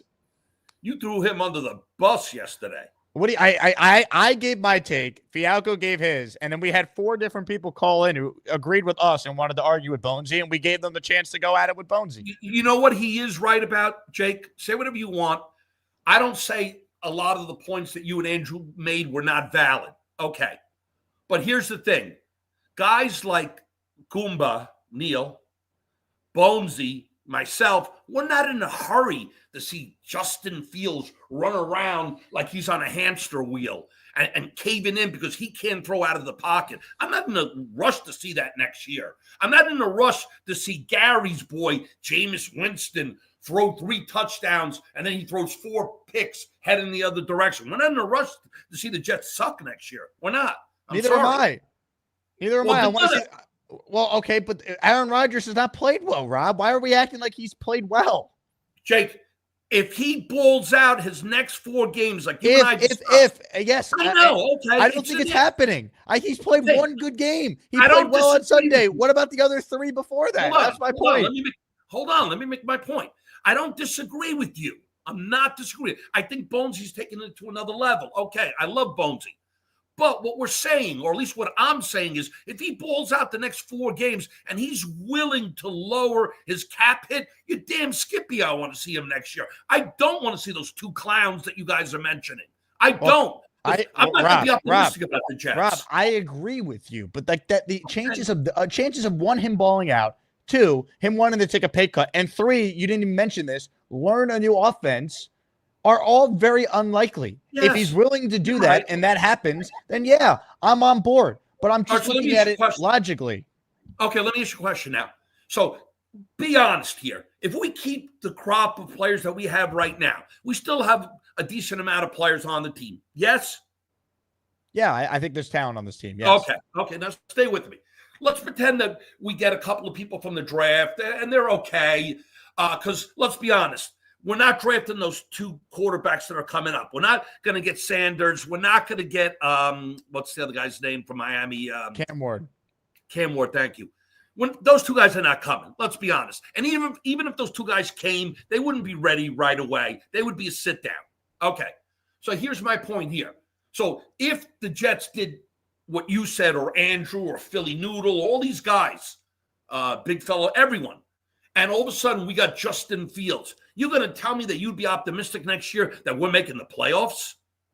Rob, they're not making the playoffs with Aaron Rodgers this year, and now he's another year older, and he'll count $63 million against the cap in 2026. Okay, I got you. But do you think we're going to make the playoffs? You didn't answer my question. Are we going to make the playoffs with Justin Fields or Jameis Winston? You're confident that we're in the playoffs. I am not, Rob, but the reality is they had no choice with what they did post-Zach Wilson to bring in Rodgers. Okay. We always knew this was a possibility that they'd be back trying to find the next quarterback after that. It is what it is. Like, I'm not keeping Aaron Rodgers. I'm not confident they would make the playoffs with Rodgers next year. So you act like it's crazy for the Jets to move off the guy.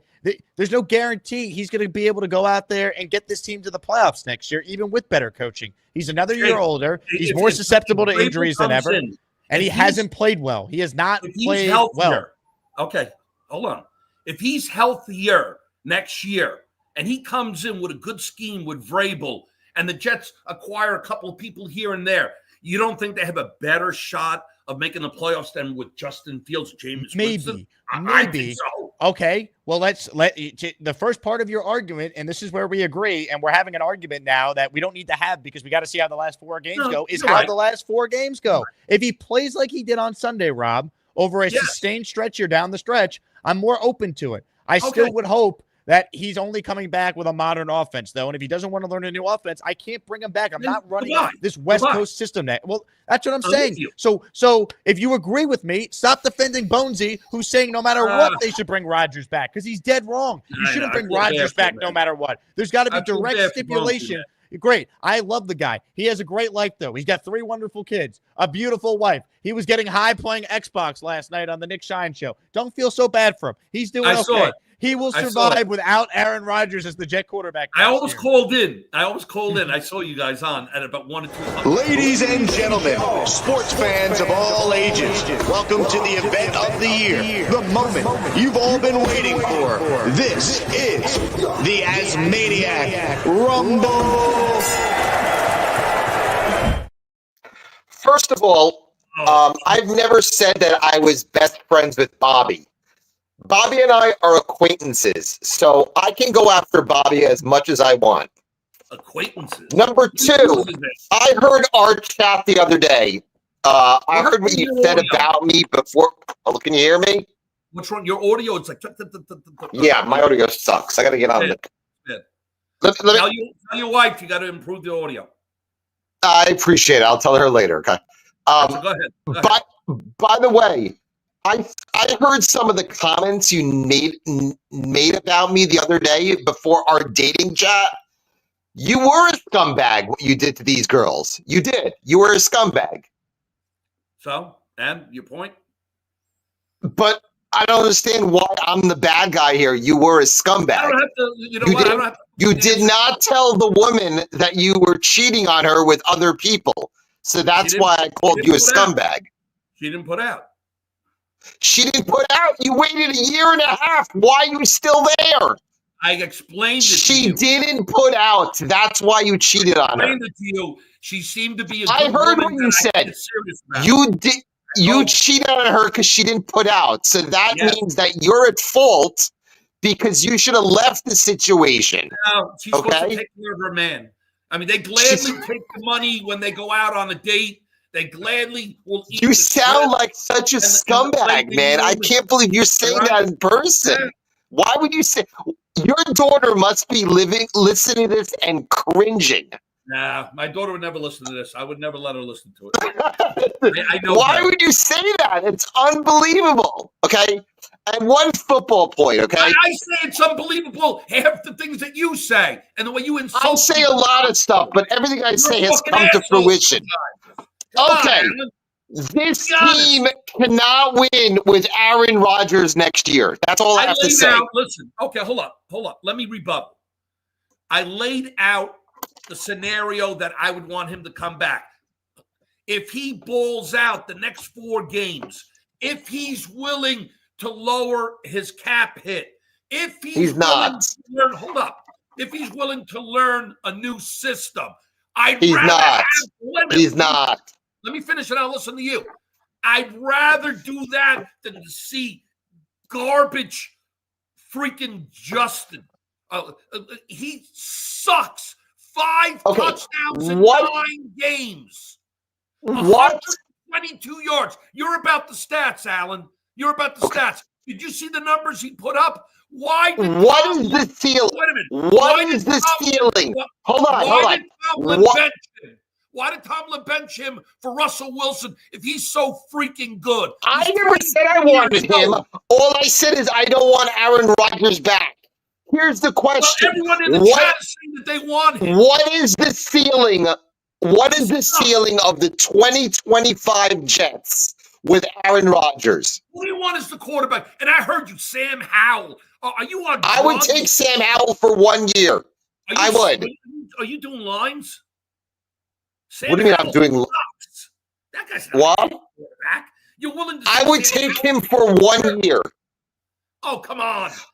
Again, I'm looking at the future. I'm not willing to give Aaron Rodgers 1 year and having to pay a $65 million dead cap hit. Okay, Sam Howell is a bridge. What's our quarterback future? Is it in this draft? What do you think? No, it's not. So what you're saying is for 2 years, the Jets are going to suck without a good quarterback, correct? They are not going to win with Aaron Rodgers next year and not going to win without Aaron Rodgers next year. They're not a playoff team next year. So what you're saying is you're willing for them to suck the next 2 years with a Sam Howell and whoever scumbag they draft. I'm willing to clean all the dead weight in 2025. And are you going to be calling in and saying what? When No, I will not.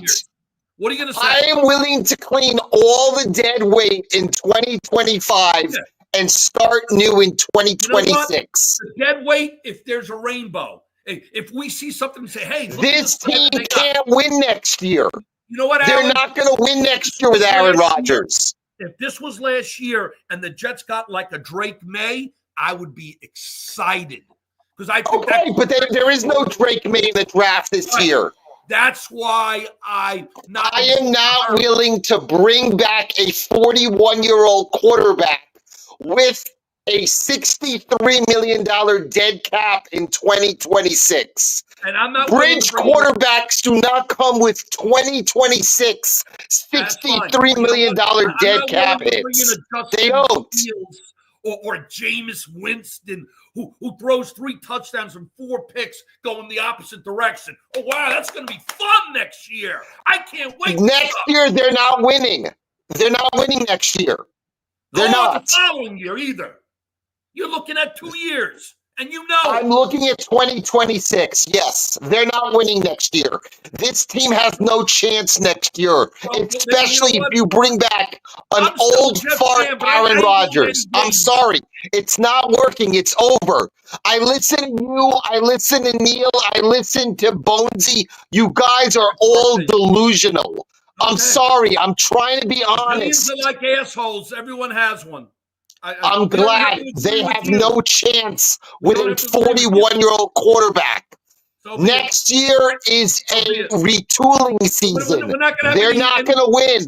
Not going to work with Sam Howell either, like you're saying. I'm not saying they're going to win anything next year. I am thinking about the future. I'm not thinking about 2025. They're not winning next year. It's over. Alan, if they do what you say, and you call in and you criticize, I'm not going to. buddy. Look out. You will not hear me say anything bad if they start anew next year. If that happens, I won't. I will not complain. I will not complain. I will complain if they bring back Aaron Rodgers. Yes. Because I think it's a waste of money. And again, they're not winning anything with Aaron Rodgers on this team. They're just not. Duly noted. You said it. And you know what? Okay. I said my piece. Because when these assholes come in like Jameis Winston and Justin Fields and Sam Howell, like you're saying, I want to see your attention watching every single game and going to the stadium. I want to see you go.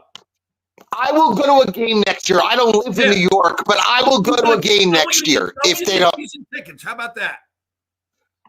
I will go to a game. I'll fly into a game next year. Yeah, one game. If Aaron Rodgers, I don't live in New York. But Rob, it's over. I'm sorry. I listened to you, Joe Beningo, Fireman Ed, Neil, Bonesy. All you guys are on crack. No more. I'm done with this. Start new, get new management, and get a new team. 2025 is a lost year. Let's start new. We're world champions, New York Jets 2028. Get ready, guys. That's fine. They're not going to win next year. Rob, they're not winning next year, Rob. I'm sorry. It's over. We had a 2-year window and they didn't win. We can't even make the freaking playoffs. They're not making the playoffs with Aaron Rodgers next year anyhow. I'm tired of it, Alan. They're not making the playoffs, Rob. It's over. Rob, it's over. I'm sorry. It's over.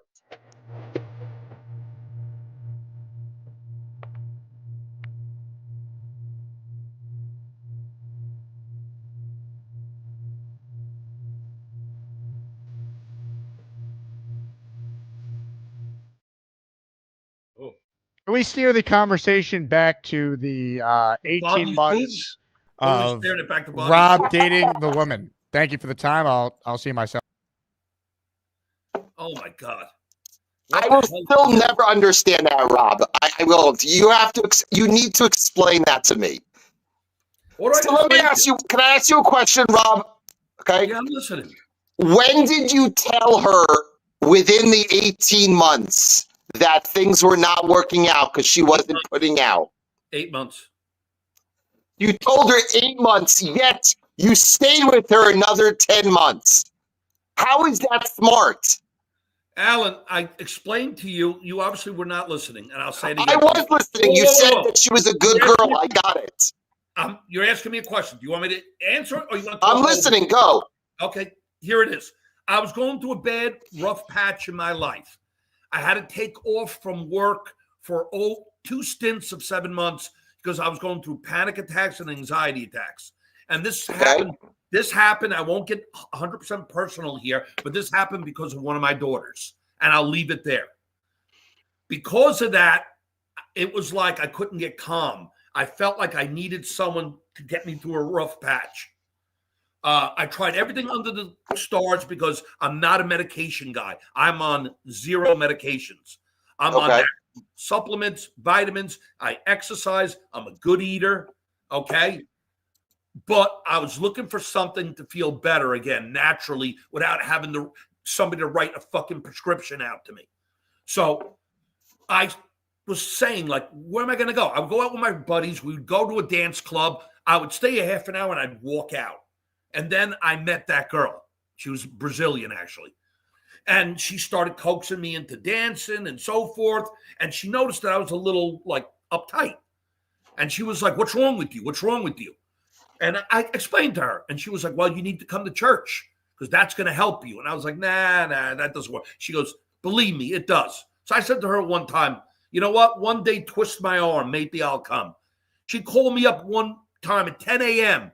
And I was like, hey, what's up? And she was like, guess what?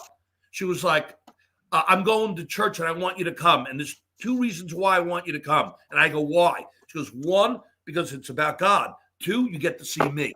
And I was like, oh, okay. And then all of a sudden it started. I started to slowly feel better about myself, gain confidence again. I started to feel like the old Rob again. But this process was not a day or 2. This was 7, 8, 9 months. And then I started to say, hey, I like this girl a lot, but you know what? She's not getting intimate with me. I'm getting like tired of this. I've done everything under the sun. I'm very cordial to her. I pull out chairs. I hold doors. I grab her hand.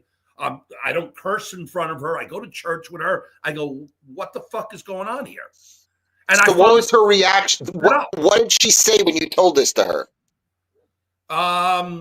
oh, in time, don't worry.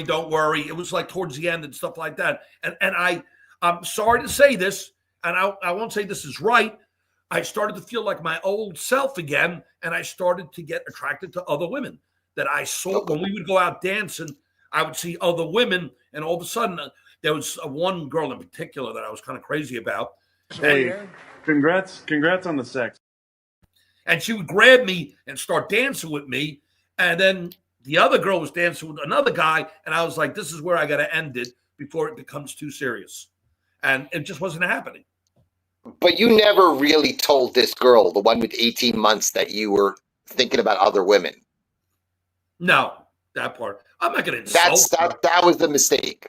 That's the scumbag part, right? Okay, that's the scumbag part. It's fine. I'm okay with that. I don't say I wasn't. Okay, that's all I was saying. I don't deny it. Nobody's perfect. Okay. That's what I was saying, and then you went after me. But that's the reason I called you a scumbag. But Alan, don't you realize that I have to come after you? I know you do. I understand that. Come after me. That this is how we keep entertainment on the station too, for my buddy Jake. I appreciate it. But Rob, next time, max 3 dates. And if she doesn't give in 3 dates, then you leave. 3? Okay, that's pretty 3 days. 3 days. Usually I give them at least a week, but all right, 3 days. Always a pleasure. I can't even believe it. Thank you, I can't John. even believe it. Wow, what a show, huh? Can you tell the Jets are 3-10? Unreal. Good job, Rob. Alan. Now, that's a battle. Peter Castro writes in, Flores is the pick. Interesting. What about Slow Dick? We got to get rid of Yul Brick and then go after Gabriel first. Then I want Queensberry. Got to look at the monkey guy. I like Flo Knees. And maybe Slow Dick in Houston is the answer. All right, more of your calls. We got some heavy hitters on the line, but this guy might be a first-time caller. Elijah Moore has called in. Hello, Elijah. What's going on, Jake? Are you a first-time caller, Elijah? I only came around the same time last season. You know, we were struggling, so I had to get something off my chest. But just wanted to see what you thought about the coaching decision coming into next season. My number one choice is Mike Vrabel, if they could get him. Vrabel? Okay. I would try and get Ben Johnson. I don't think he would take this job because they don't have a quarterback in place. What about the other guy in Detroit? Maybe Glenn? I like Aaron Glenn. I will not kill the Jets if they were to hire him. He's just not my preference in my top 5 because he's a defensive guy who's never been a head coach before. I got you. Right. But he was a Jet, and he's got that Detroit. See, that's why I kind of like him because he's got that Dan Campbell grit in him, and he was a Jet, so he might be able to bring some of that magic to New York. That's probably who I'm going with. But also, who do you think is the best pick for that first-round pick next year? Quarterback or – I think it's too early, right? I mean, I don't think they're in range to get one of the top 2 quarterbacks. That could change if they lose out. I would say, I mean, look, I would say they're going to have to address the quarterback. It just might not be in the top 10. It could be at the end of the first round in a trade back in scenario. It could also be with their second round pick. That's exactly what I'm thinking. I'm saying we get a tackle early in the first, and then a guy like Carson Beck. Carson Beck in the second or third round, he's a Jet. That'd be perfect. I'm telling you. I don't love Beck, but I like the idea of taking a quarterback in the second or third round. Okay. Who would you say was there then? Like Dylan Gabriel, maybe? Like who? Maybe he ends up being a first round guy when it's all said and done. But I think Drew Aller from Penn State's intriguing. He's got the size and arm that could be developed into a good quarterback. I like Jalen Milroe. I like his physical traits. I don't want him playing right away. But if you told me they took him in the back half of round 1 or early round 2, I'd be good with him. Yeah, I could see Jalen falling to the second somehow with the pro day stuff. But so I feel like somebody's going to take him early and he'll be gone. But I wouldn't mind Jalen. I mean, he's a dog. And then also one more thing. I got the Knicks hoodie on. I don't know. I think we have a 4th, 5th seed maybe. I don't know if we're in the top 3 seeds this year in the East. I don't know. The East is not great. I think Boston's the best team, and I think the Knicks are the second best team in the conference when it's all said and done. We are one of the – I believe that. We are one of the better teams in the conference, but just the way they've been close to some of these teams that they should be rolling out and stuff like that. It's early, though, man. They're still gelling. I know they lost the other night, which was a bad one at home to Detroit, but they've been playing really well. I mean, Towns has been incredible. They got to get Mitchell Robinson back. They're getting Achua back into the lineup. The Knicks are going to be fine. I'm not worried about them. Yeah, I'm not worried at all. Okay, and then are you worried about the Yankees then? No, I'm not worried about them. I mean, obviously, I would have preferred to keep Soto like everyone else, but I do like the Farid signing. I know there's a lot of rumors of a Kyle Tucker trade. Knowing what I know about the Astros and Yankees, that would be perfect. That is a great move. I don't see it happening, but I would like Cody Bellinger. I would sign Christian Walker to play first. Yeah, they have a good team. I mean, their pitching staff is stacked. They should do some of those extra arms to get a hitter. Like a trade with maybe Gill and Cortez for a guy like Tucker, maybe Valley would be perfect, and then make a couple more moves. And I think we're back to where we were last year, if not better. We'll see, Elijah Moore. I appreciate it. Good call. Ladies and gentlemen, let's bring on a guy who was on the show earlier, but we bring him on because he has a lot to say about that call from Rob. Ladies and gentlemen, it's time. Knockouts don't matter if you land enough jabs. You can do it. I feel like I was brought on for a reason, but now I don't know what that reason is. I have a lot to say about Rob's call. Am I wrong? As you were commenting a lot during it. Oh, for breaking up with the girl with the moral compass? I don't understand that at all. I don't. So you want to date a complete 304 with 100 body count who puts out to every guy who compliments her? That's what you're looking for? I don't understand. I don't. That blew my mind. Like that blew my mind. I mean, I don't even know how to. People can do what they want. I don't understand that. So you have a good girl. 3% of women are waiting till marriage. You found the needle in the haystack, and then you threw it away. Help me understand that. Ladies and gentlemen, sports fans of all ages, welcome to the event of the year, the moment you've all been waiting for. This is the Asmaniac Rumble. Okay, I'll explain. You know what? Go ahead. You don't deserve it, but I'm going to fucking explain. Here's what happened. How old are you? I'm 41. Okay, I'm 55. Okay, when you're 55, Gary. Well, how old was the girl first? How old was the woman? I'm picturing she's a lot younger. I don't know. She was younger. She was about 48, 49. Oh, okay. I'm thinking she's like in her 30s, like 20 years younger, 15 years. I usually date girls the age that you just said. To be honest, because who wants to date a 50-year-old? Yeah, I'm right. You're not wrong. But as I explained to Alan, at the time I was going through severe panic attacks. I missed 2 stints of work 7 months at a time. Okay. At the time, I don't think it was more that I was in love with her, but more that I needed her. And as I started to feel better, I started to be attracted to other women. And I was like, wow, this is not right. I thought I had a deep love for this woman. And as I felt better, I started like I said, noticing other women. And I said, am I really being truthful to her if I stay with her? Or God forbid, get remarried again, which I would never get remarried again. I'm kind of down on that. And then I started. Like my question: were you dating to marry? Or you were just dating for a good time? I guess that's like that matters a lot. At the time, I was dating for a relationship, but not marriage, Gary. Not marriage. Right. But here's the thing. So when I got to that point, the way she was speaking a little bit was starting to turn me off because she was starting to talk the way you're saying about kind of like marriage and so forth.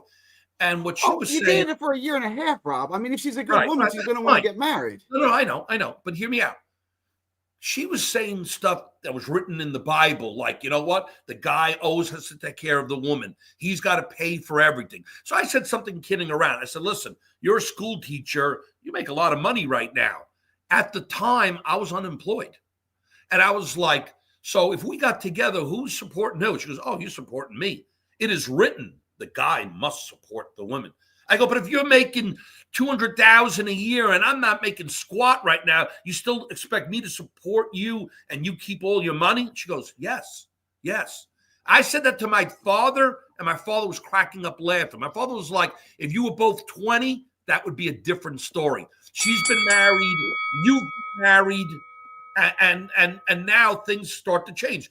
I wanted it to be more 50-50, not that Let me address that real quick. So in Ephesians, it says that the husband is the head of the wife, and the wife is to submit, right? But you're supposed to love your wife as Jesus loved the church. Now, Jesus didn't support everyone financially, so there's a little bit of interpretation. There's a little bit of interpretation there, but you are the head, and if she's not willing to submit to you, then she's not living up to her end. So Correct. There's a whole debate there. If you don't mind me jumping in, Rob, you're 100% right.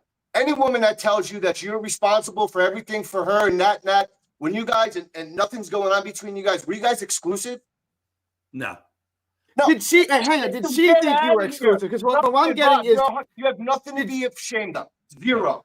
You walked away on a good situation. She wasn't doing anything for you. She expected you to pay for everything. Get that shit out of here, bro. That's what it was. Alan has no room to talk about relationships with women. Bro, I was a DJ for 12 years. I have married. I have 4 kids. I'm going to leave it at that. All right. I've had a whirlwind of fucking women out throughout my life. And I can tell you, Rob, bravo, buddy. Hey, congrats on the sex. Bravo. Hamburger. Hamburger. I will say she was a good bridge for me. Yeah, dude, you had a relationship with her. Rob, let me ask you this question.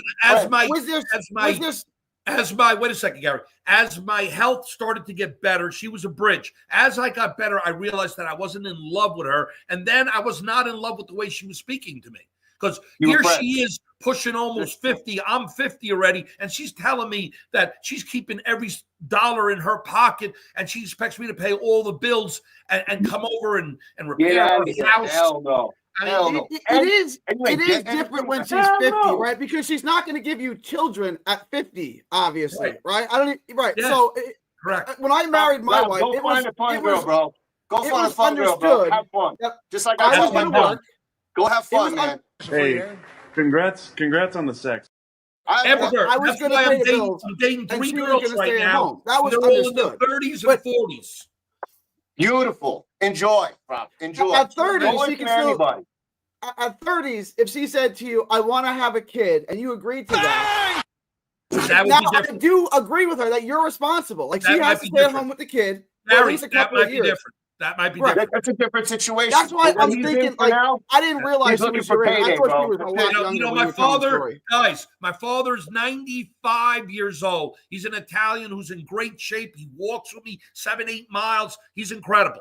And my old man even said to me, he goes, listen, he goes, if you were 20 and she was 20, I would agree with her. Different. But this is not the case. You're 55, she's 48, and she's telling you that you still have to support her. She's not giving you children. She has a kid already. I have 3 already. Oh, she had a kid already? You should have led with that, bro. Yeah, she was either married or had a kid outside of she was married. She has a 22-year-old son. You should have led with that. That would have changed my entire calculus on the situation. Listen, just something off topic that, Gary, I need to handle from me and your discussion last night. I just need like 3 simple questions answered. Mm-hmm. All right. For one, every single plant poisonous for us or trying to kill us? Every single one of us. Yeah, every single plant. There was a study done. Everyone lets off toxins. Some are more toxic than others, but yes. Every single plant's trying to kill us. Okay. That's been studied, yes. Do we use plants for medicine? We can use plants for medicine, yeah. Okay. We use plants for medicine, but they're trying to kill us. Plants are trying to kill you, correct. There are look, God put plants on earth for a reason. There are purposes for them, right? Eating them, making them a staple of your diet is not one of them. Are there any societies that live basically off the land with no meat and just eat vegetation and land and potatoes and plants? You can live that way. It's not optimal, but you can live that way. But they're trying to kill you. So this is where the argument becomes not to me, because when you eat your meal, and I understand the carnivore diet, bro. I understand. I've been working out since I was like 22 years old. I showed you pictures up and down. I understand diets. I understand how food works. So for you to say that that's the only way that we can freaking eat, that's something that was back never said that. It's the most optimal way to eat. I never said you could eat. You couldn't eat any other way. The reason why is because there's not a lot of study on it yet. It hasn't been over a long period of time, and you're trying to take us back to cavemen. Do humans evolve? Yes. Yeah. Our human body evolved over time to be able to ingest vegetables, plants, that are beneficial to us. So that just ends the argument. I just want to. It just ends the That, argument. that's why of you the never answered my stupidity question, shit right? that Like, we like, keep like. putting out there, like Hang on, smoking hang a on. I cigarette got you. or I got you. I got you. fucking Hang lettuce. on. Hang on. That's what I got. Yeah. Let me ask you a question on Go that. for it. So you never really answered my question, right? So I've had amazing health benefits. You're right. The carnivore diet hasn't been studied that much, but the keto diet has. Correct. The ketogenic That's my diet, point. which is basically the same thing, right? A carnivore How diet is long just has an the extreme version of diet been keto. studied? There's For years. downfalls It's the to all most those studied diets, bro. diet it's the most studied diet in the history of the world. Like there's no more studied than it is the number one best way to treat both dementia and epilepsy. Better than any When medicine. there's no long-term studies done. On the keto diet, there's tons of studies on the keto diet. There's not on the carnivore diet, but the carnivore diet is just an extreme version of the keto diet, right? What my question was to you: if I'm having all these health benefits, Bobby's already losing weight, and then Metro Funny in the chat is no longer diabetic. Hang on, let me ask my question. Let me ask my question. I'll give you all the time to respond. Let me ask my question. Go ahead. And I've had all these health benefits with my dementia, with my epilepsy, etc. And Metro Funny is no longer diabetic and lost 40 pounds in a month.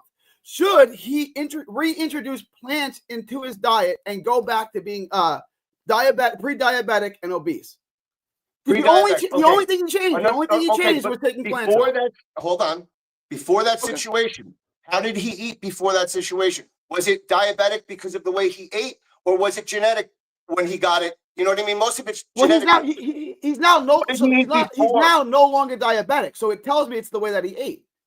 Okay. Right? Because the only thing he changed was the diet. Here we go. We're taking like one study that that diet. This is not one. This is not anecdotal. This is not anecdotal. This is you take carbs out, you take sugars out, and now you're no longer diabetic. Yeah, but you're also taking vitamin. Well, you're also taking vitamin C out of your diet. You're also taking fibers out of your diet. Good fibers. You don't need fibers. Fibers absorb nutrients. You don't want to eat fiber. Don't eat fiber. Vitamin C is false. If you eat seafood, which I do, you're going to get vitamin C. Vitamin C is not essential. Yes, you are. Vitamin C is not making. I'll put it in the chat. Vitamin C is not essential for making collagen. You only need trace amounts of vitamin C. If you eat fat, you'll get trace amounts of vitamin C. Will you lose weight if you're a shitty freaking eater and you eat like trash and you change to the carnivore diet? Will you have a positive effect? Yes. Will you lose weight? Yes. Is there a long-term effect? Do you know? I don't. You don't. No, there's no studies on it. I don't know. I don't know.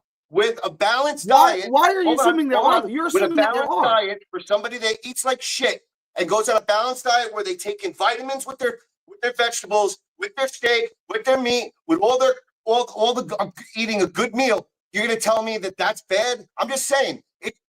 You're talking about a balanced diet that has been proven over hundreds of years compared to a carnivore diet that's been out for 3 years. Thousands of years. Stupidity that's been around for thousands of years. It's a bad diet. Thousands of years. It's how people ate from the beginning. It's a bad diet.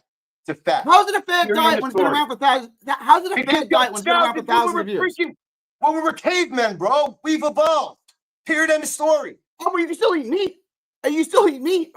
You haven't told me anything that is bad about eating meat. Eating vegetables just like we are for meat. So when you go back to just eating meat, it's going to put a shock on your body. We're not meant to eat just meat anymore, bro. Maybe for a day or two until you hit ketosis, for sure.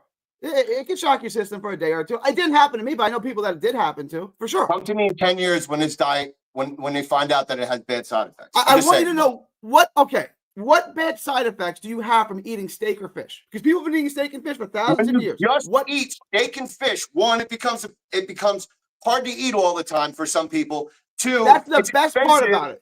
Three, it's hard to do. It's not easy to do a diet like that. Just because you live it every day and you've learned it, it's not easy to eat like that, bro. People have to learn how portion control. Let me address that. My favorite part. It's a shock.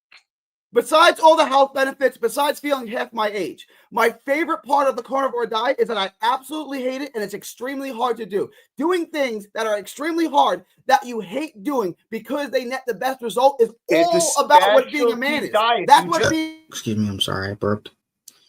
That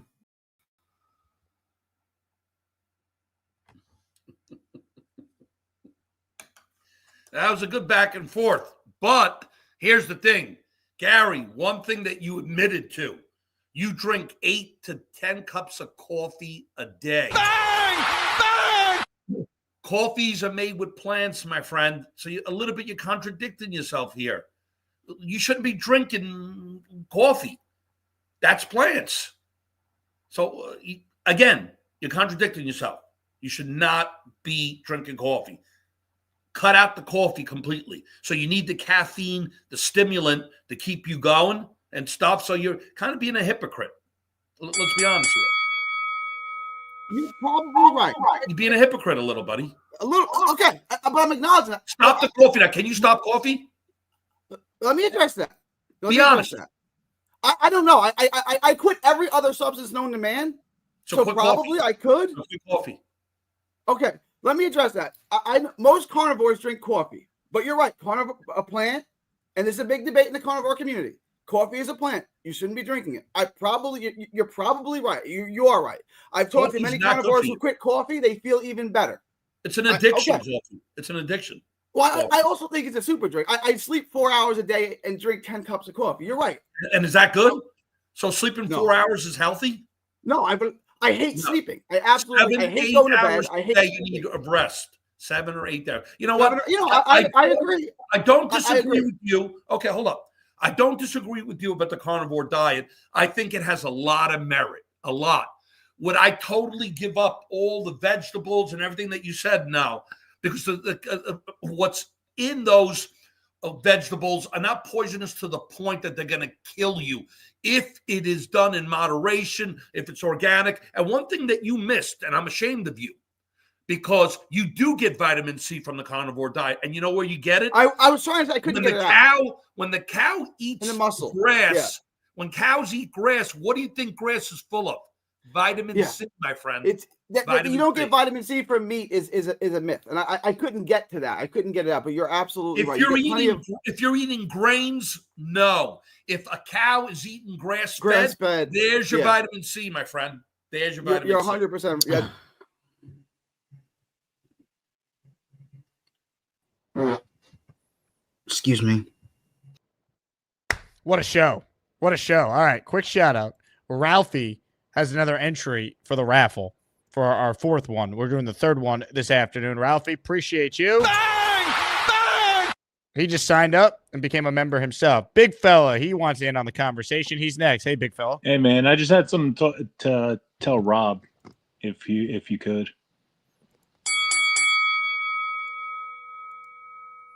Hey, buddy, listen. You have a daughter. I have a daughter. Don't cheat on girls, bro. No, it wasn't my intent, big fella. It wasn't my intent. No, I get it, but it's like I explained to you what happened. I understand that. Like I teach my son. I say, I hear listen, if you're falling out with a girl and stuff like that, be straight up, bro. But I was telling you mentally, I wasn't in a good frame of mind at the time. I was going through. I like you, Rob. I like you. I really do. But it's like I like you too. But it's like you just don't do that. You know what I'm saying? I mean, me personally, I could. And we've all right now. That's why I'm not getting serious with anyone right now. I'm just dating. Yeah. I'm dating. I don't want a serious relationship because I don't want to do what I told you I did. But you know what? Right. I was going through a really bad time. I was going through. No, because. Go ahead. I believe it. Well, I'm being truthful. I believe it, but I mean, it's like, to me, like. No, I get. Listen, man. I know. I've been through tough times too, man. I get it. Trust me. But have you ever been through anxiety? That woman who she goes to church and stuff like that and everything like that. No, she's a good girl. You give the respect. You know what I'm saying? That's all I'm saying. And I know you feel like you gave respect by I was very wanting to put her through that, but it hurts more. What? Do you know that we're still friends to this day? Oh yeah. We're still friends, me and her. I have, for sure. We're still friends, me and her. We're still friends. But what I'm saying is, you have to. Yeah. What's up? Go ahead. No, I was listening to you. Go ahead. You there? Yeah, I'm here. Hold on 1 second. Let me see if this is better. We're still friends. Can you hear me? Okay. Oh, All no, right, can you- because like, because like, I don't know. To me, it just it can't, like what I was listening to. It just came out wrong because I know you're a good guy. No, No, what I'm saying is you're a good guy. I guess what came out, didn't sound right to me. To me, you break it up, before you do the cheating stuff. That's the way you show respect, and that's it. You know what I'm saying? So. Can you hear me now? Yeah, I hear you now. Yeah. No, big fella, believe me, that was not the intent. I was not at a good place at the time mentally. I was going through really severe anxiety and panic attacks, and this lady was wonderful to me. To this day, we are still friends. I just saw her last week, and we hung out a little bit. So we ended on a really good note, trust me. But you're right. I should have bailed a long time ago. I was hoping maybe I just heard wrong and stuff like that. But I just don't, I'm just like, I'm not like you know what I'm that. saying? Because to me, like the whole cheating thing is bullshit. You respect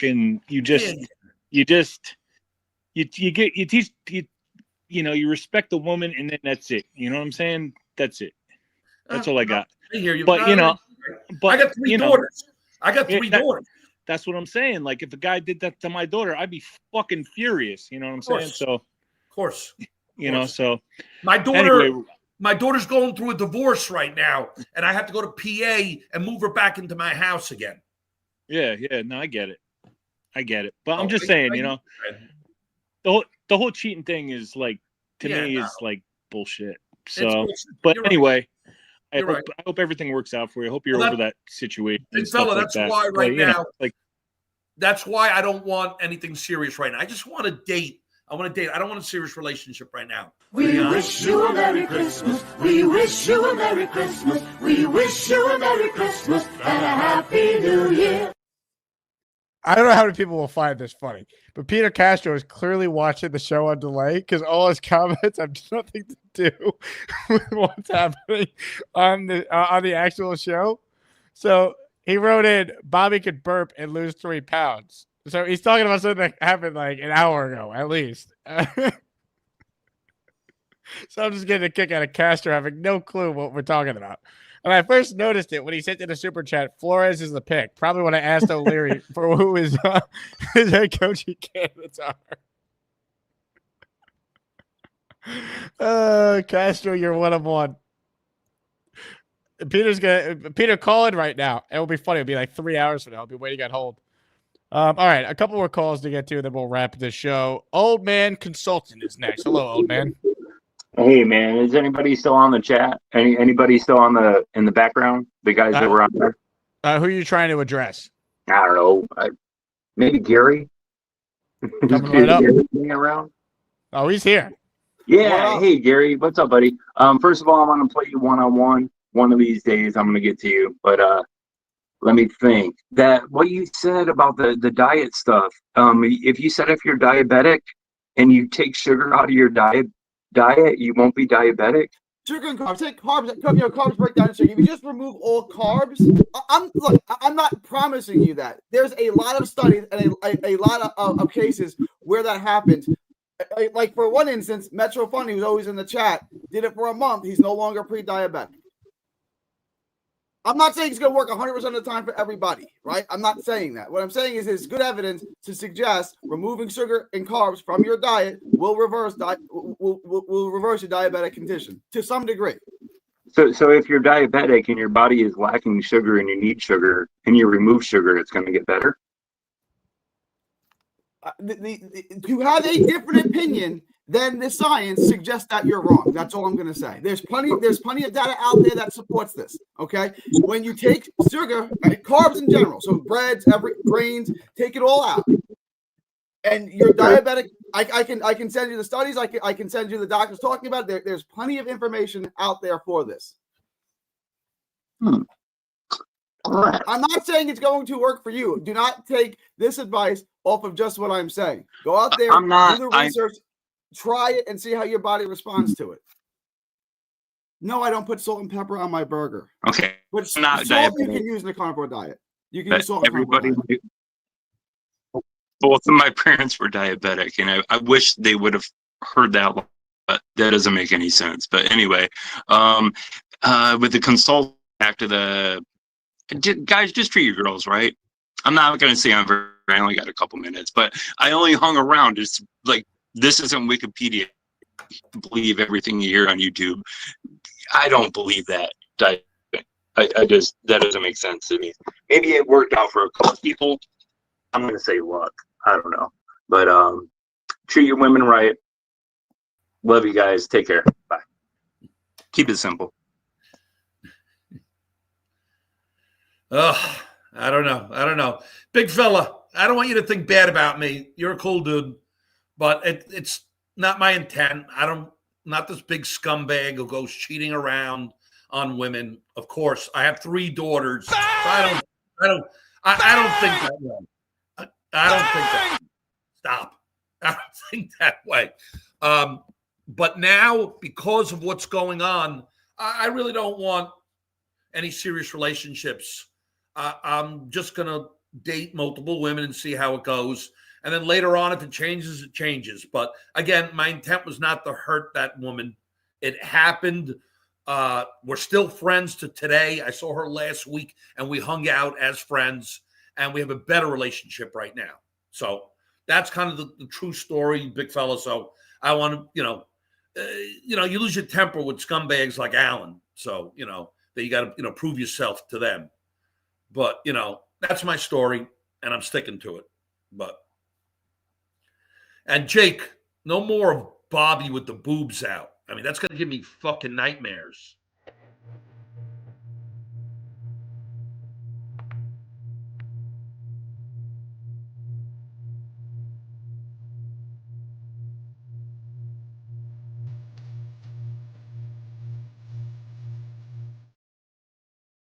At least put a bra on it.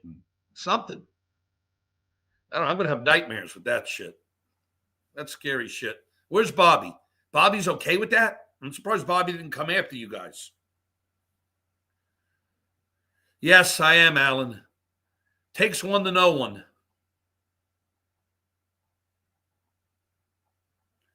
Okay, we need to get Bobby Midnight's opinion on Rob's situation. Bobby can come on, but Bobby, you know the way Bobby is. You got to hold down his freaky. So I wouldn't worry about Bobby. Bobby would be cool. What else? Rob, we'll see you the next episode. Yeah. Unfortunately, I got a wake to go to, so I have some things going on, but I'm going to be like back and forth. But I'll be around. I'll check in. Rob's blood type is funny. Very funny. Okay, Rob, how many cannolis can you put out? I hate cannolis. Never liked them. I think they suck. I'm not a big sweet person with sweets. I eat dark chocolate, and I'm talking about chocolate. What else? Okay, her intentions were to train your pockets, not your lizard. Correct. Now, I don't know that. Maybe at the end it would have changed, but I mean, she didn't mind taking my money when we went out. That part is true, but I don't know. Maybe I wasn't patient enough. Maybe I needed to wait another year and a half. I don't know. Okay, Rob, have you told the woman you are dating now that you don't want anyone serious? I think they kind of know it. It's kind of a relationship that right off the bat you say, hey, you want to go out, you want to have a little fun and stuff, and they seem to be good to it. So, they right off the bat are not saying, oh, I'm looking for a serious relationship. So that has not been the case. So, yeah, it has been that way. We wish you a Merry Christmas. We wish you a Merry Christmas. We wish you a Merry Christmas and a Happy New Year. No, Rob, I was not very happy with, who put that up? Gator. I gave him shit last night. Trust me. Good. I gave Gator, what's wrong with you, Gator? Gator, I want you to come on. I need to talk. Yeah, I to know. You, He sits in the back and makes fun at people. He doesn't. Come on, Gator. Be Yeah, a man's man. Get on. Me and Bobby want to talk to you. Yeah, I know. I wanted to talk to him last night. He didn't come on Nick's show. Come on, Gator. Come on. Yeah, Jake, you're his boss. You can get him on. Come on, Gator. We want to talk to you, buddy. Yes. So there's no way you could have liked that when you saw that. No, I was not too happy. You have the ex-Nick and Jake and Addison. I was not too freaking I happy. saw you guys on at around 1 o'clock in the morning, and I almost called in. I should have called Yeah. in. I should have called in. Yeah, well, you're a busy man, Rob. Well, I go out a lot. That's. I feel bad for your daughter. She's a very nice lady. Yeah. I met her right on camera, right? Yeah, on the camera. Yes, on the camera. Yeah, with the two little she's girls, right? She's the one who has the baby boy. Oh yes, the little baby boy. I remember the little baby boy. Yeah, she's going to be living with me again. Oh my Lord, God help All me. right, I'll marry her. How's that? You want me to marry? No, I'm only kidding. If you were good to her, Bobby, you got to be good. I'm good to all my women. Trust me. Or you'd answer to me, Yeah, no, I'm not. Well, the only what's his name donated for my weight loss, so I kind of. Yeah, what was your weight? I missed the weigh-in. Well, first of all, I made a big mistake. I thought I said 287 last week. It's 281. I'm 278 now. All right, that's a start. That's a start. Yeah. Listen, I don't totally disagree with Gary's diet, but in modification. I mean, Jake's right. Eat the meats. Eat chicken. I don't know about the butter chicken. part. Yeah, eat chicken, beef, and. I don't know about the butter part, Bobby. No, it works. It does work. Trust me. Yeah, but the butter can really raise your cholesterol level. No. It works. I've taken unsalted butter and I looked it up last night. It helps your diabetes. Everything in moderation. If you had a tiny bit of vegetables, it would not kill you, like Gary's saying. He's saying that to you. First of all, I'm not a big vegetable person. Come on, he's contradicting himself because he's drinking 10 cups of coffee. Yeah, I don't touch that crap at all. Coffee. Okay, well that's a plant. How do you think? Where do you think coffee comes from? I know it's a plant. You're right. Right. So why don't you ask Gary? I acknowledge you're right. I would be better off if I didn't drink coffee. I'm not arguing that. I'd be better off if I didn't drink. Here's your question. The other day you were drinking. Wait a minute, Bobby. I like the butter. Wait a minute, Bobby. I want to ask Gary a question. The other day I saw you drinking a blue drink. Last I checked, water's not blue. What was in there? Oh, it was salt and electrolytes. Okay, but tell me the electrolytes. Was it corn syrup? Was corn starch? No. I have the wrapper right here. I have the wrapper right here. Read it out to me. What it is? Is it Himalayan salt?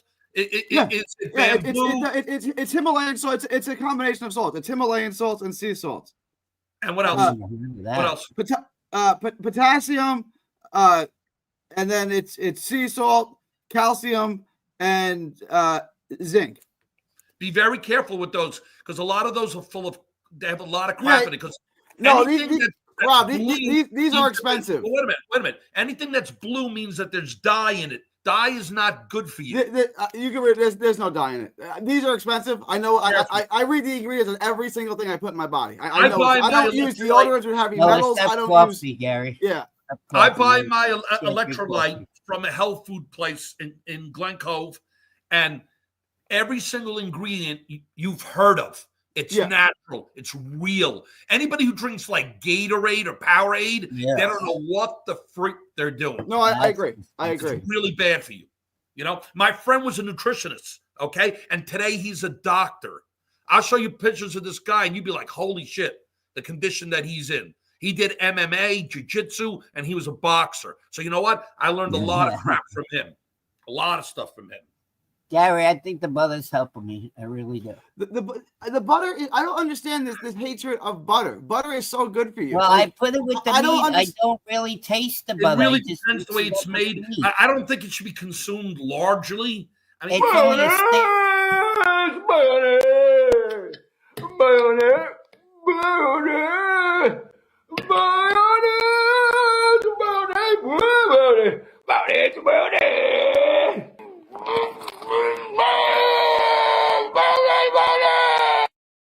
That's scary. Is that a goober again? That looks like goober. What was that? The mummy on butter? Like, what the hell? No, it looked like goober on butter. That was scary. Also gator. But I don't know. I don't think large amounts of butter is good. I really don't. No, I only have a stick of butter. People have been eating butter for thousands of years. What's wrong with butter? Like what in butter is going I to think be large toxic to you? amounts of butter do attribute to cholesterol. Yeah, I do. Cholesterol isn't a disease. And what I didn't you say it was eat, disease. Your body so needs fats. I'd rather get my fats through like coconut. Coconut Well, I like is coconut. a I medium. love coconut. Coconut is a medium chained amino yeah, but acid. coconuts are loaded with sugar. Oh no, I can't It's do natural. It's But natural it's still sugars. sugar though. It's still It's sugar though. natural And sugar. sugar's gonna raise your it's gonna No, make but you you feel hungry. use It's gonna raise your orange blood juice, sugar. I can't coconut. have a lot of You orange use juice. coconut because it gets through the blood-borne barrier, and it helps with omegas for the brain, almost like fish does. But that's what I'm saying. You could just I eat like fish. I was Used gonna as say a carrier. you could just eat fish. Coconut is used as a carrier to transport nutrients to the brain. Look it up Mm-hmm. if you think I'm lying. Look it up. I love these comments from guys like Tommy Scuderi. Olive oil is another thing, Gary, that is very, very good. High in omegas.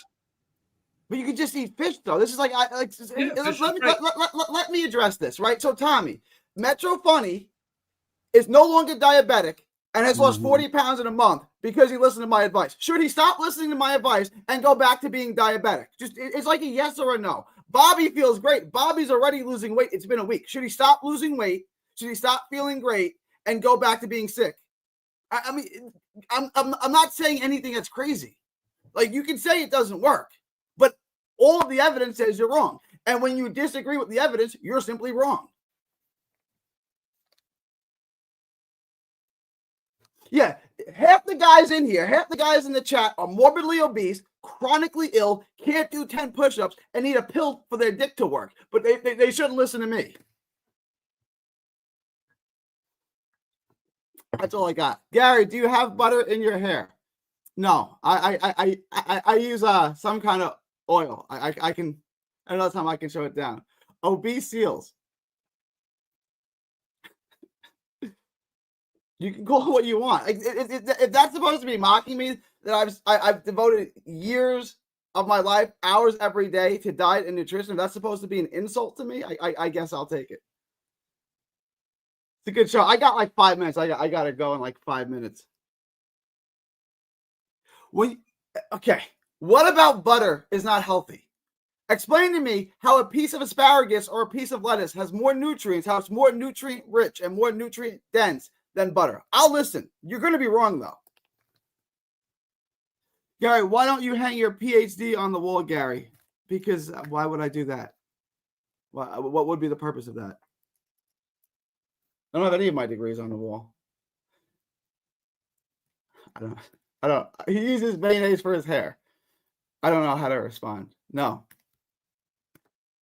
I don't like mayonnaise. I don't really use mayonnaise for anything.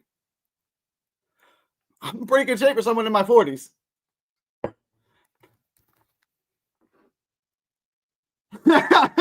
Heard Gary was Mekhi Becton. I guarantee you Mekhi Becton eats plants. I guarantee it. Gary doesn't know how to hang things on the wall. Sure I do. Of course I do, Nate. Gary is number 1 in December. He is well-rounded. I'm going to be number 8, and that's okay. I'm okay with that. That's fine.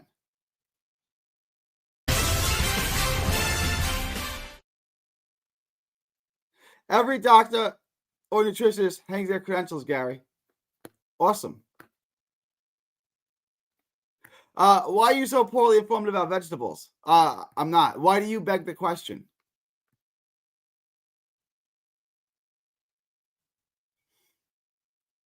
Easy to make your. Yeah, I don't like mayo though. I don't like. Even if I don't want to eat mayo. I don't like mayo. But no, butter is. I mean, what do you mean by moderation, right? Like if you're eating 10 pounds of butter, that's too much of anything. But butter is one of the most nutrient-dense foods that there is. Explain to me how a piece of lettuce is more nutritious than butter. Go ahead and explain it to me. How does he decide which to put in frames? I don't. Are you talking about the pictures? I don't know. I understand what you're asking, but I don't know what that's in reference to. Do you like seal juice? I don't know if you could juice a seal. A seal's got a lot of fat. I don't know. Maybe I've never had, so I can't answer that question.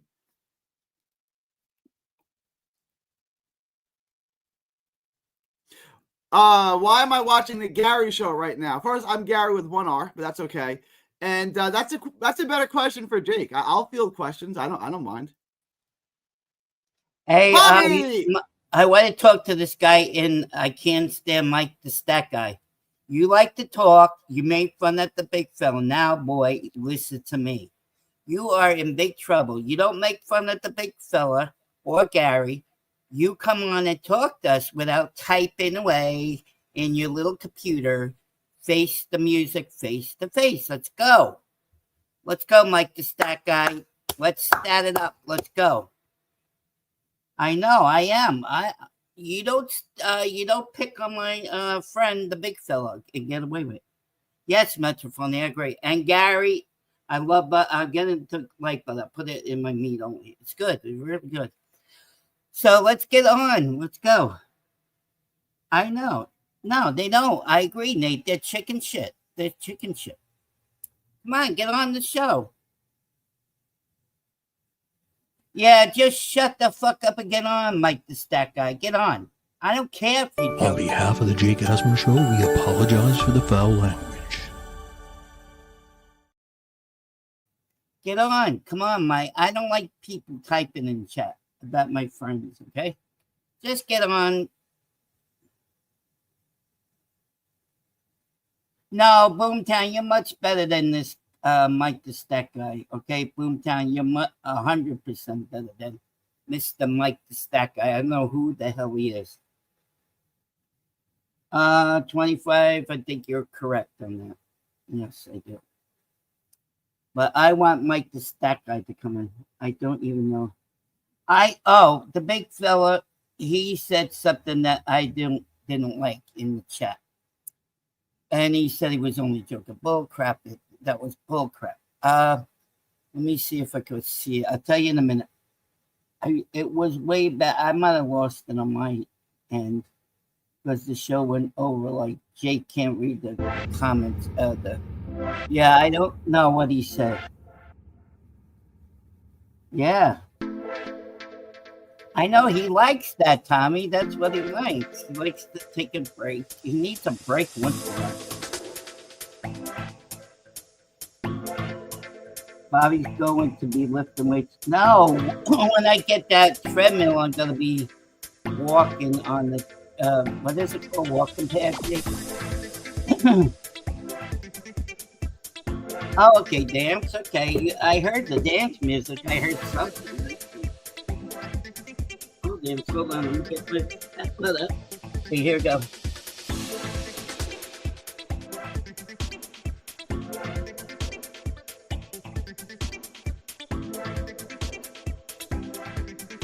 I heard it. I didn't know what that was.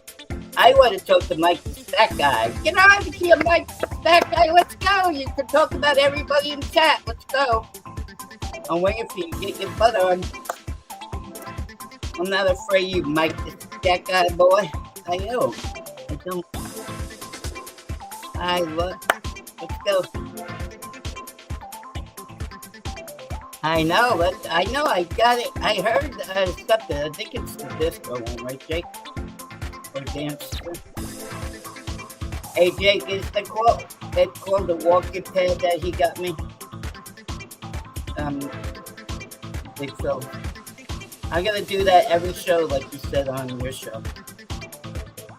All right, that's enough dancing. I did good. I'll dance on the next show too for everybody. Jake, you gotta put me on the next show so we could dance for Jeff Parcell. Jake, this is genius. I know Jake is good. Okay, I'm happy now, but I'm not happy with Mike the Stat Guy at all. We wish you a Merry Christmas. We wish you a Merry Christmas. We wish you a Merry Christmas and a Happy New Year. What a show. We're approaching 3 hours. I've had to pee for the last 2 hours. I know. Not all heroes wear capes. How have I been able to do it? I don't know. But I've been able to do it. Thank you to everyone who tuned in. Before we leave, let's shout out Marvelous 33, who dropped a 5 spot of channel membership. Sound the alarm.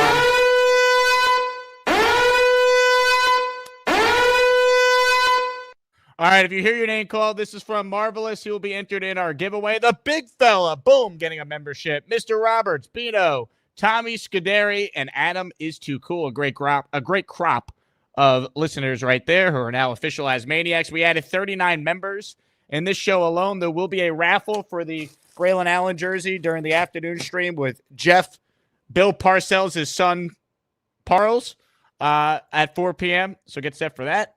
What a show. All-timer. Thanks to all the calls, all the memberships. December Jets talk, baby. Could you tell the Jets are 3-10? Imagine what the show's like next week if they lose to the Jags. Unbelievable. Thank you all for watching. Hit the like button. Subscribe to the channel if you haven't already. You help pay the bills and somehow allow this to be my full-time job, which is wild. I am on ESPN New York this Sunday, by the way, from 4 to 5:30, then post-game right at 5:30 when I'm off the radio. Thank you all for watching. What a show. What a show. Thank you to everyone who made it magical. And I hope everyone has a great lunch. Maybe you'll have some butter, like Bobby and Gary. Talk to you at 4. Go Jets.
Hi, Jake. Can you hear me?